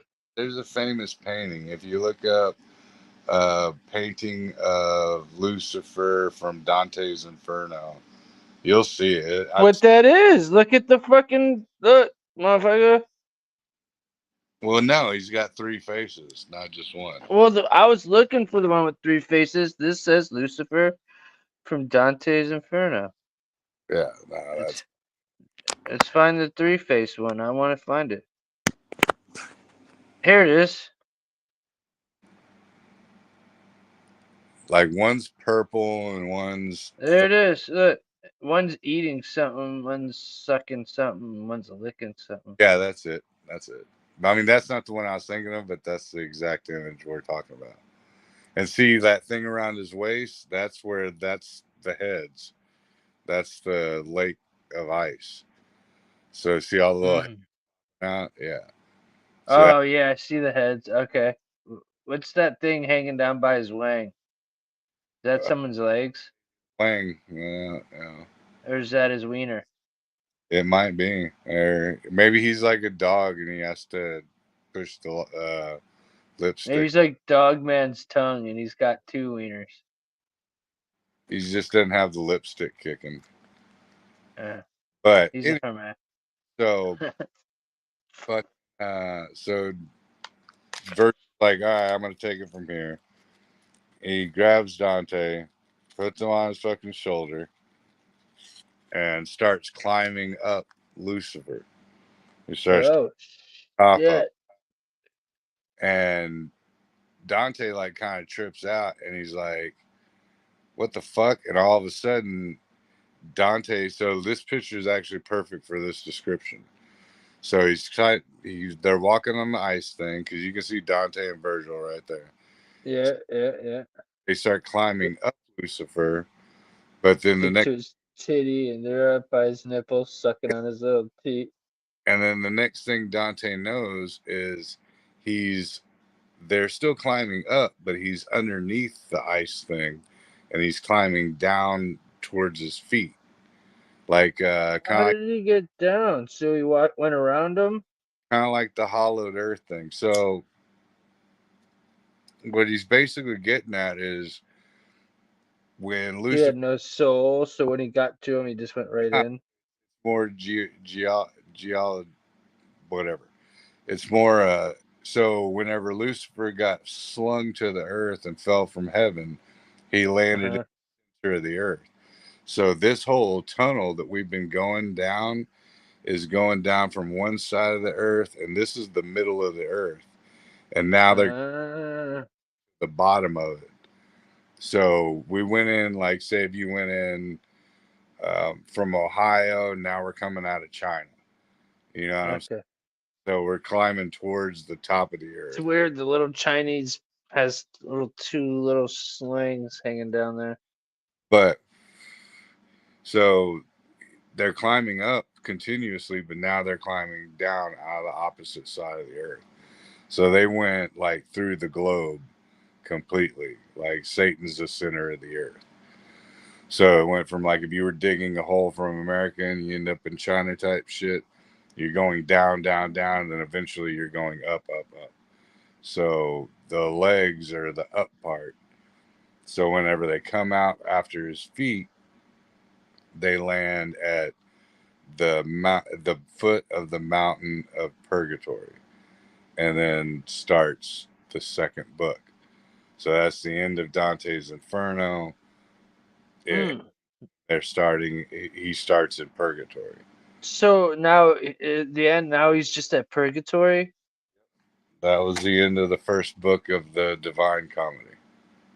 Now I want to know what happens more. I want to know when he gets to purgatory, what happens. It's cool. It's not near as cool, but I mean it is pretty cool. I'm not gonna front. That's pretty dope. A lot of people love Dante's Inferno because that set a lot of people's ideologies on what hell was. Because there's no, like, in the biblical sense, there's no like burning in hell, and because they believed in Sheol, the underworld, right? That's where the dead went, especially before Christ. You know, there talks about brimstone and sulfur, but there's no torture and being burned and eaten over and over, and It doesn't say that in the Bible. no. So who made that up? It's all from the ideology from this fucking book. That's fucking cool about it. So like it talks about the pit, the bottomless pit. It talks about the brimstone and the sulfur, but it doesn't talk about like you being ripped alive over and over for eternity and blah blah. Never, but I've heard that stuff, and that's what I just assumed all my life. I didn't know it came from this book. fucking book, dude, and that's what's so fucking dope. Crazy, bro. It completely changed Christians' viewpoint on the afterlife if you go to Hades or if you go to Sheol, which is the underworld. You know what I'm saying? So it's a fascination of how a fictional book made by a poet in the 13th century completely changed our ideology on what we believe hell is, the construct of hell is like, and that's what makes it a fascinating fucking piece. That's why I fucking fell in love with it. I think other people will too. I know it was a very long, drawn out thing, and probably got boring for a lot of people, but it's in the end result, that's what it fucking is. Um, our social construct of what we think hell is was really made by some ninja in the fucking 13th fucking or in the 14th century, and Yes. you know, and it resonated all through the world. Now it's all about demons ripping your flesh apart, blah blah blah, and torture and pain and fire forever and burning alive and blah blah blah, all from this one ninja's fucking concept on a fictional book that he wrote just to be a fucking cool guy. It's insane that his brain went there. You know? Yeah. Now did you actually Right. like send him that kind of message in his own nugget for him to spread to the world? That's what's up, Brian. I would want to check it out. Yeah, all the old and see, it's weird because like I've read different copies of it, and that's why I wanted to learn Latin whenever I first read it, because in one of them, like when they're naked fighting and busting each other over with the fucking gold bags and shit, uh, that one, in one version I read it, it was that way, and in another version, it was they were like pushing boulders, like that was their whole thing. They had to just push rocks, like kick rocks, motherfucker. But they're just sentenced to pushing boulders around. So I really wanted to actually learn Latin when I was young to actually be able to read it word for word. So I bought a, a book of the Inferno that actually had Latin on one page and English on the other. So it was like kind of like a direct translation. But I mean, and that's also kind of the same kind of concept. Um, you can be told one thing means this and one thing means that. You can Google, what does that mean? Does it mean that it's fucking going to tell you the right fucking thing? It doesn't mean that whoever told you that trade, but you go, oh, that's what it means. Yeah, I know exactly what that means because I know somebody that like to do that. I read it. I read it somewhere. But unless you actually know the language and unless you can actually put yourself in that position, then you don't know shit. You're just taking off of someone else's word. Like, and that's the many a sip between a cup and a lip type shit. Damn. Good shit, dog. Story time, Dantes. That was a good one, man. I didn't know that. I mean, I knew what the theory or concept of it was, but I didn't know the story, and I pretty much just read it. I'm an expert on it now, pretty much. If anybody asks me, I've pretty much been fucking there. I read it. Yep. Uh, Ryan, you read it too. You pretty much were there. I mean, you're damn near Dante for a fucking hour. if I fucking lost any viewers, I apologize. This is my first go on. No, it stayed. It like one person left. It didn't really. Maybe one or two people. Like it stayed at 4 the whole time. Right on. So I mean, like 5. It would get to 5 and 7, and then could dip out. But it stayed at 4 the whole time. Right on. It never got below 4. I hope y'all enjoyed, man. That's So the people that stuck around and listened to the whole thing, and I'm assuming enjoyed it because they stuck around and listened to it, and I enjoyed it, and I'm ADD as shit.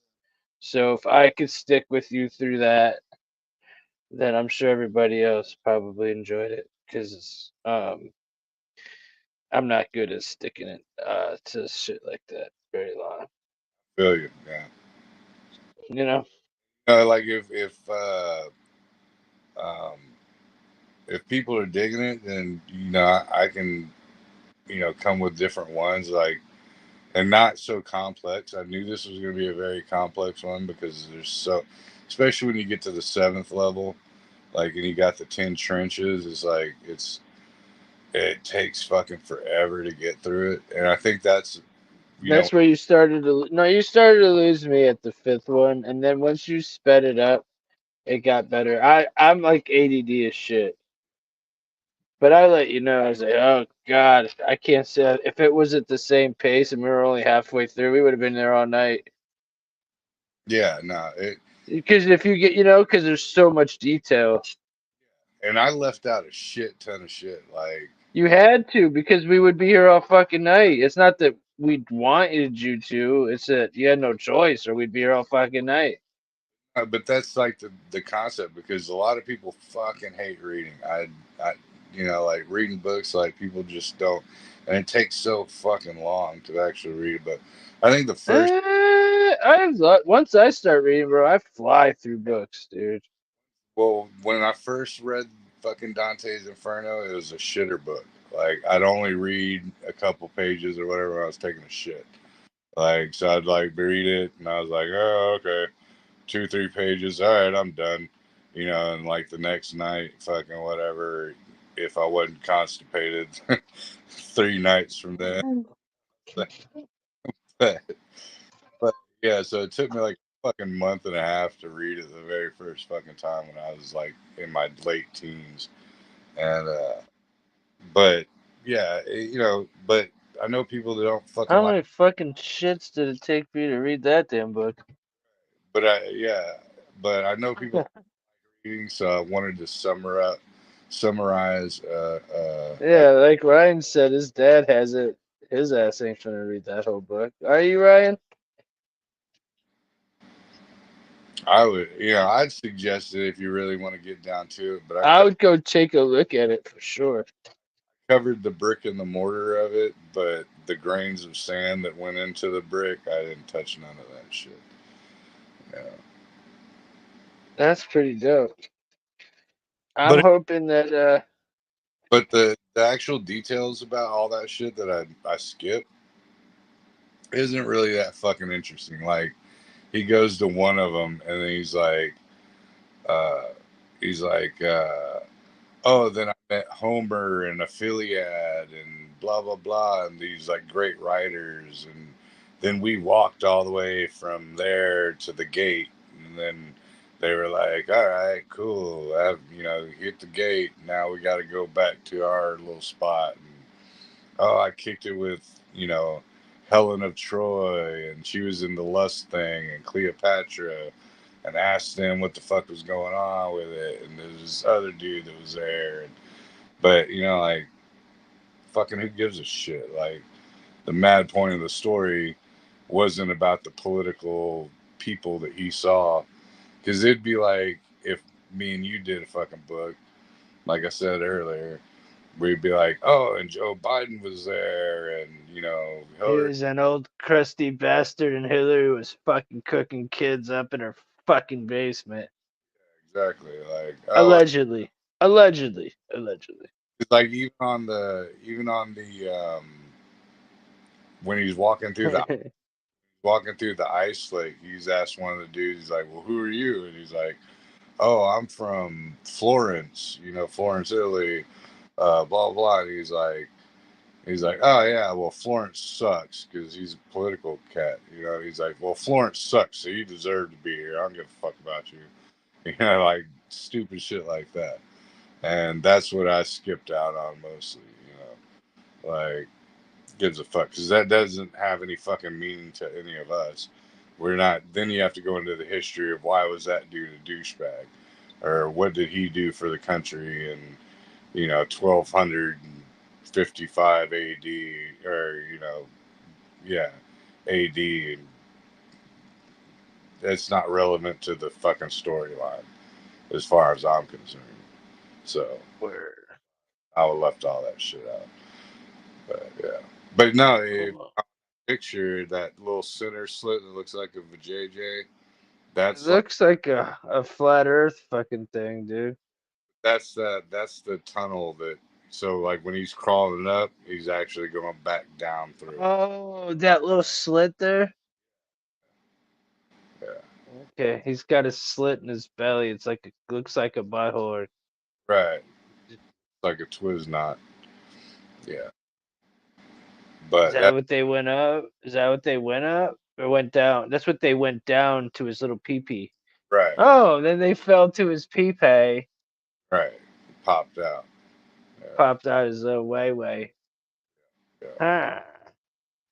Yeah, man. So that was interesting. Yeah, Good Breezy, job. Good job, Breezy. bro. I appreciate that. I was weary about it, dude. Like, literally, no bullshit. Like, you know me. Like, I have no fucking anxiety about fucking coming up with my stories or subjects or whatever.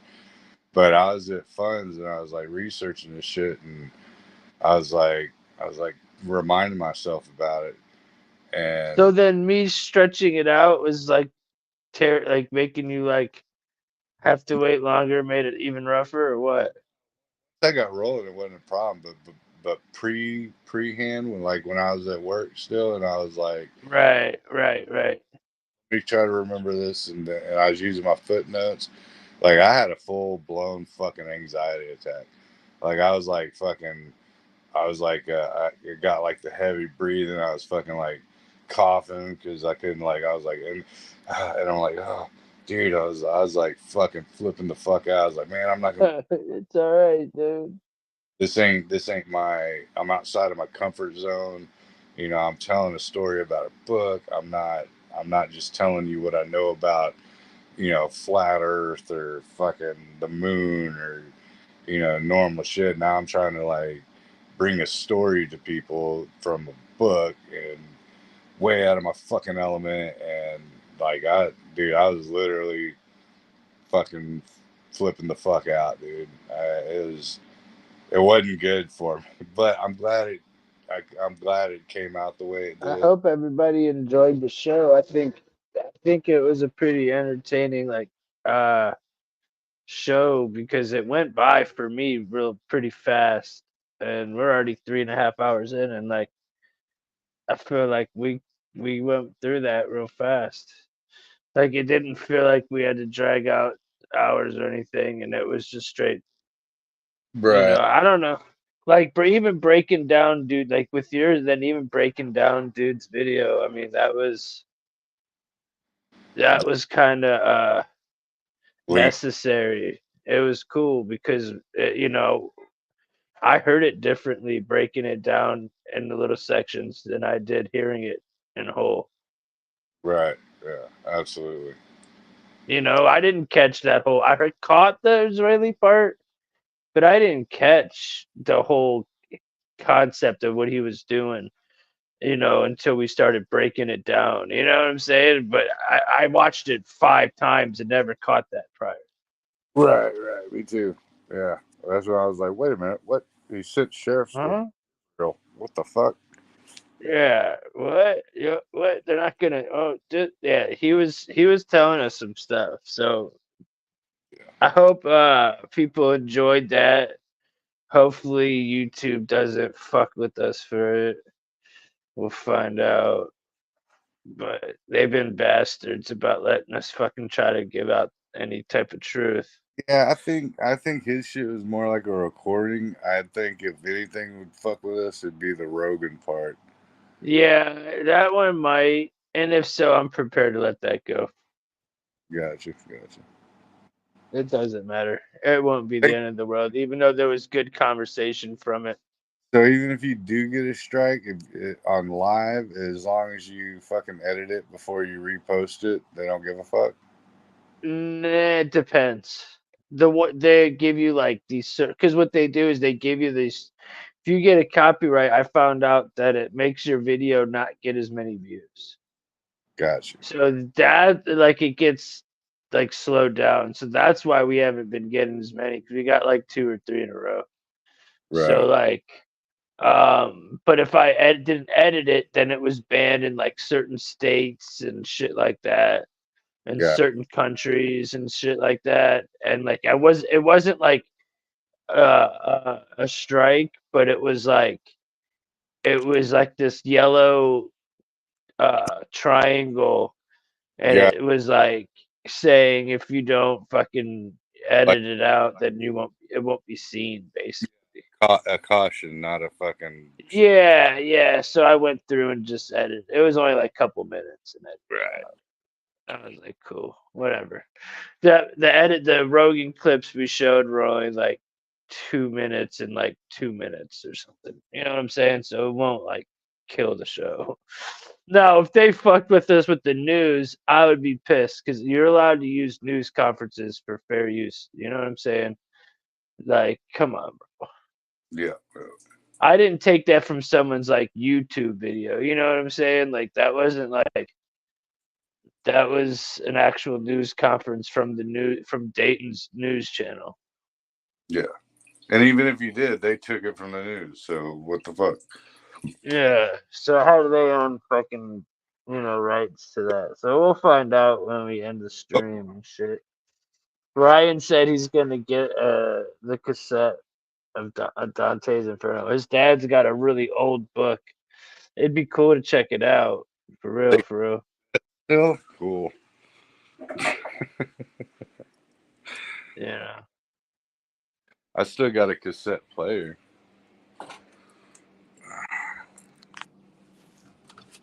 Extra crunchy towing on the surfboard. Yeah. Um. But yeah, man. Do it, dude. That's what's up, right? I want to check it out. It's interesting to me now. I don't really want to. I don't know how to speak Latin. I wonder if it's in Latin, dude. Are you in? It'll be cool to see Ryan if it's in Latin. But you guys got any questions or any shit? It's party, bullshit, and party, and bullshit. I'm thinking either we're gonna call it. I broke my bowl. I said pack one. I've done like 4 dabs during the show. Uh, I want to smoke some weed, and my bowl was broken. So I either got to roll fatties, and all I got is like 33 to 35%. Good night, brother, man. Love Nah, you, Ryan. You be a good one, brother.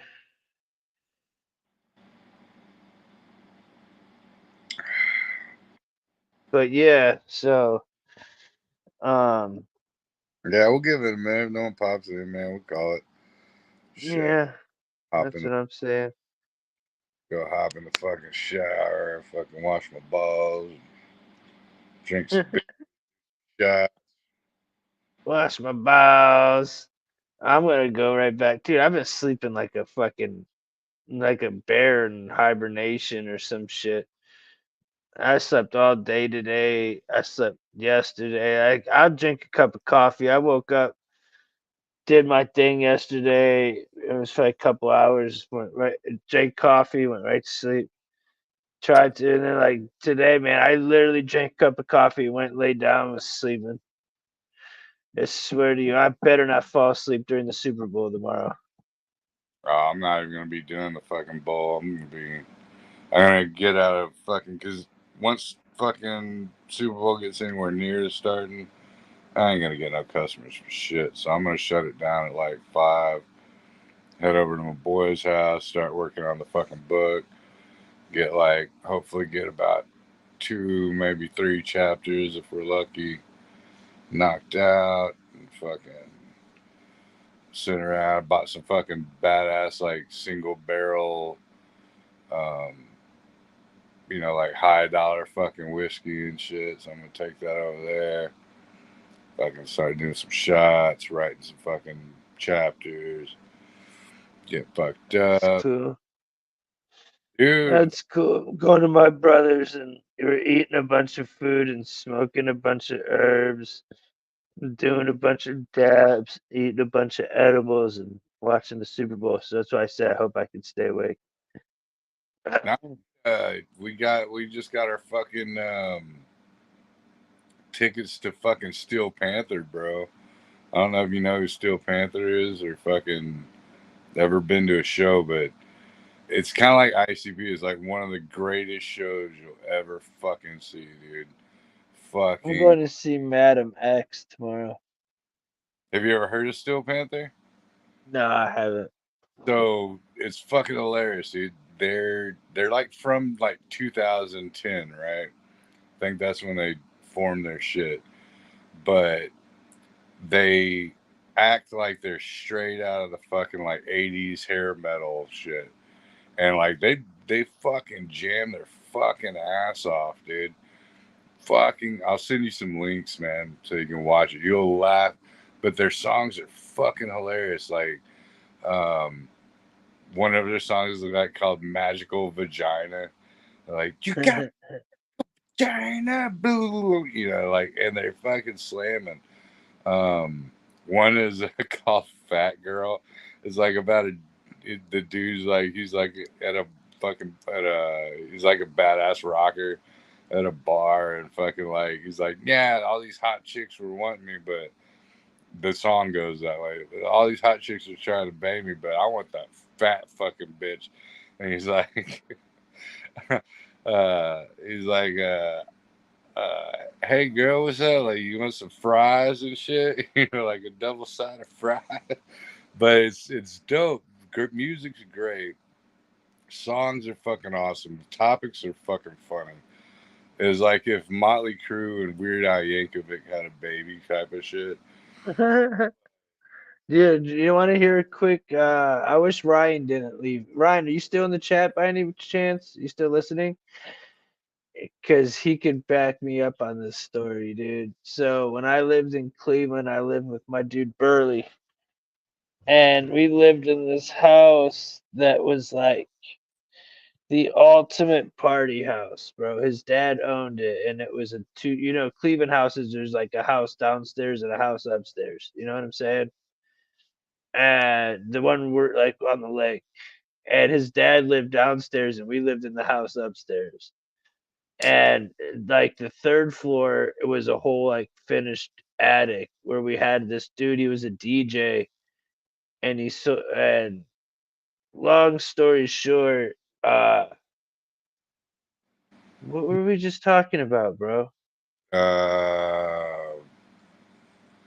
I was talking about Steel Panther and fucking Weird Al, Motley Crue. Weird Al. So anyways, so we were supposed to go to the Weird Al concert. He was in Cleveland with some comedians, and I can't remember who else it was. But my dude knew the people that were throwing the show, and Weird Al wanted some mushrooms and yays, some yayas. And dude pulled up in our driveway in a limousine, and some dude got out, and you could see him in the car, and he bought a quarter of mushies, and like I forget what he got at the end, but he rolled up into our fucking driveway and bought shit from us. Because he's cool with like Svengali and shit. That's Ohio, Cleveland shit. Who? Weird Al? Gali, yeah, Weird Al's cool with Svengali, and he's or not. Is that weird though? Like that happened though? Like I swear to you not, bro. If you or the neighborhood was like it was pretty hood, you know what I'm saying? Like we had this trainee named Evie, this black dude chick. I was cool with her. I don't have problems. She or he wasn't like all like weird about it. You know what I'm saying? Like you just knew them as what they were. They weren't pushing no shit. They weren't acting no weird. You know what I'm saying? It was not weird. Yeah, no, I got you. I know exactly what you mean. And I had no issues with it. It's like whenever we talk about this stuff, it's always because there's kids and people, victims involved. But there's a lot of cool cats out there that just like she was a drunk and probably smoked crack and shit, and whatever. Do what you do. You weren't pushing nothing on no kids. You weren't being no like. You were just living your life out. Who fucking cares? Nah, yeah. But nah, dude, that group, man, is fucking hilarious. It's like watching a half of a comedy show and like half of a rock show. Like they'll like sit there and they'll like in between fucking songs they'll be like, "Yeah, bro, yeah, man, this motherfucker, you popped so many fucking Viagra, man. His dick was hard." And like they even pull like bullshit on the audience. So like uh, the show I was at in San Antonio, um, the main dude, and he's like, "Who's the hottest bitch out there?" And like brought her on stage and like fucking he's like, "Oh, you get the backstage pass." And like it was the first time I ever even heard of these motherfuckers or ever saw them. I'm like, "What the fuck?"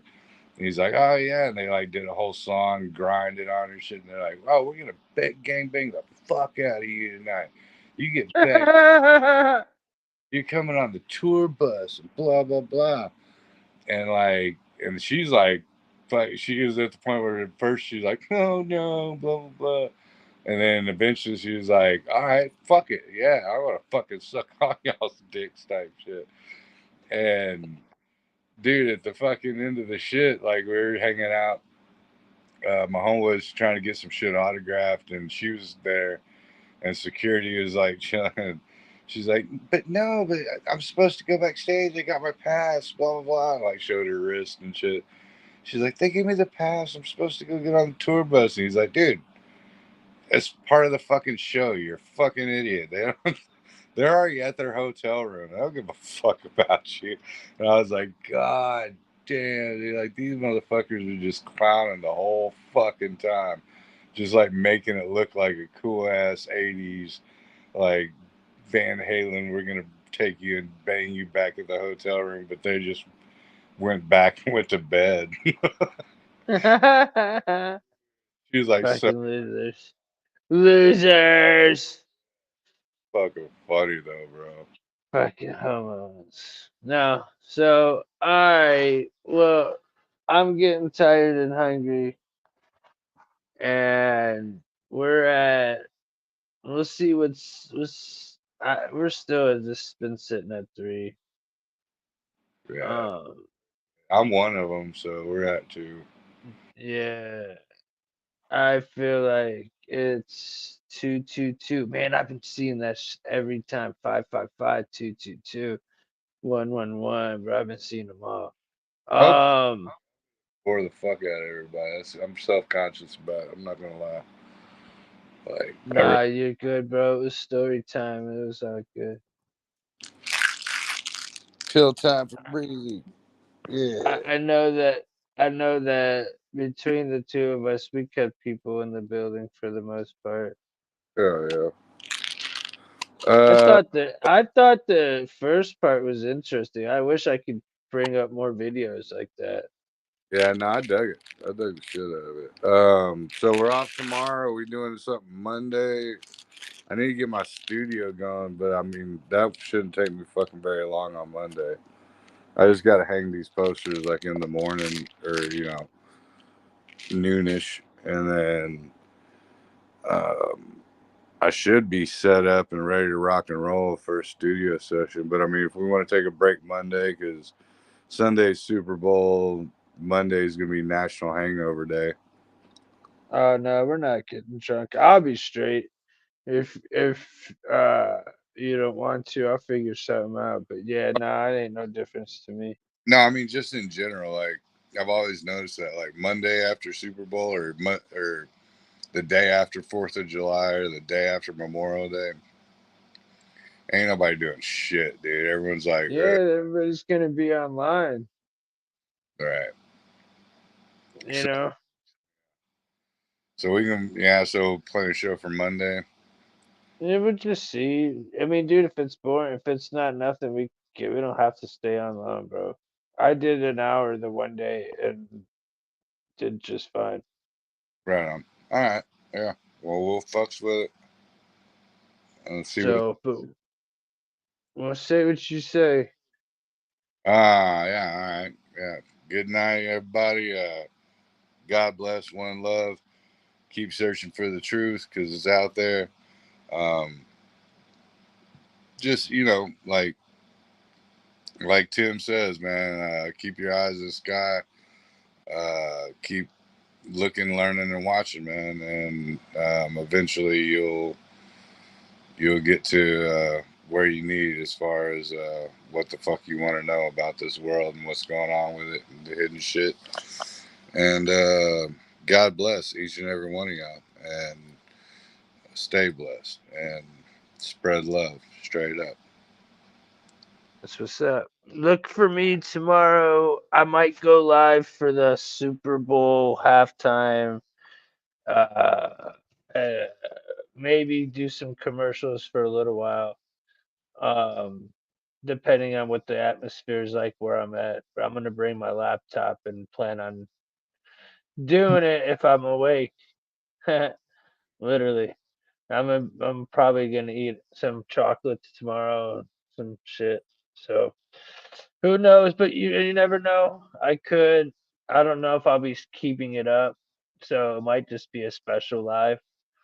So come join me tomorrow and we'll see if y'all like it. But I'll be funny. If you come, I'm just gonna break down the halftime show, see how satanic it is, and the commercials, and either laugh at them and say they're satanic or say they're corny or whatever the fuck, and just have a good time. It's really gonna have nothing to do with the game. I might talk about the game since I'll be watching it during the parts of the game, but who knows? We'll see. Or talking to y'all if y'all got some shit to say, but I'll probably be talking games so we don't miss none. So, anyways, y'all have a good night. God bless. Thanks for sticking around for the people that are here and the people that listen. You stay blessed. Have a good night. Peace.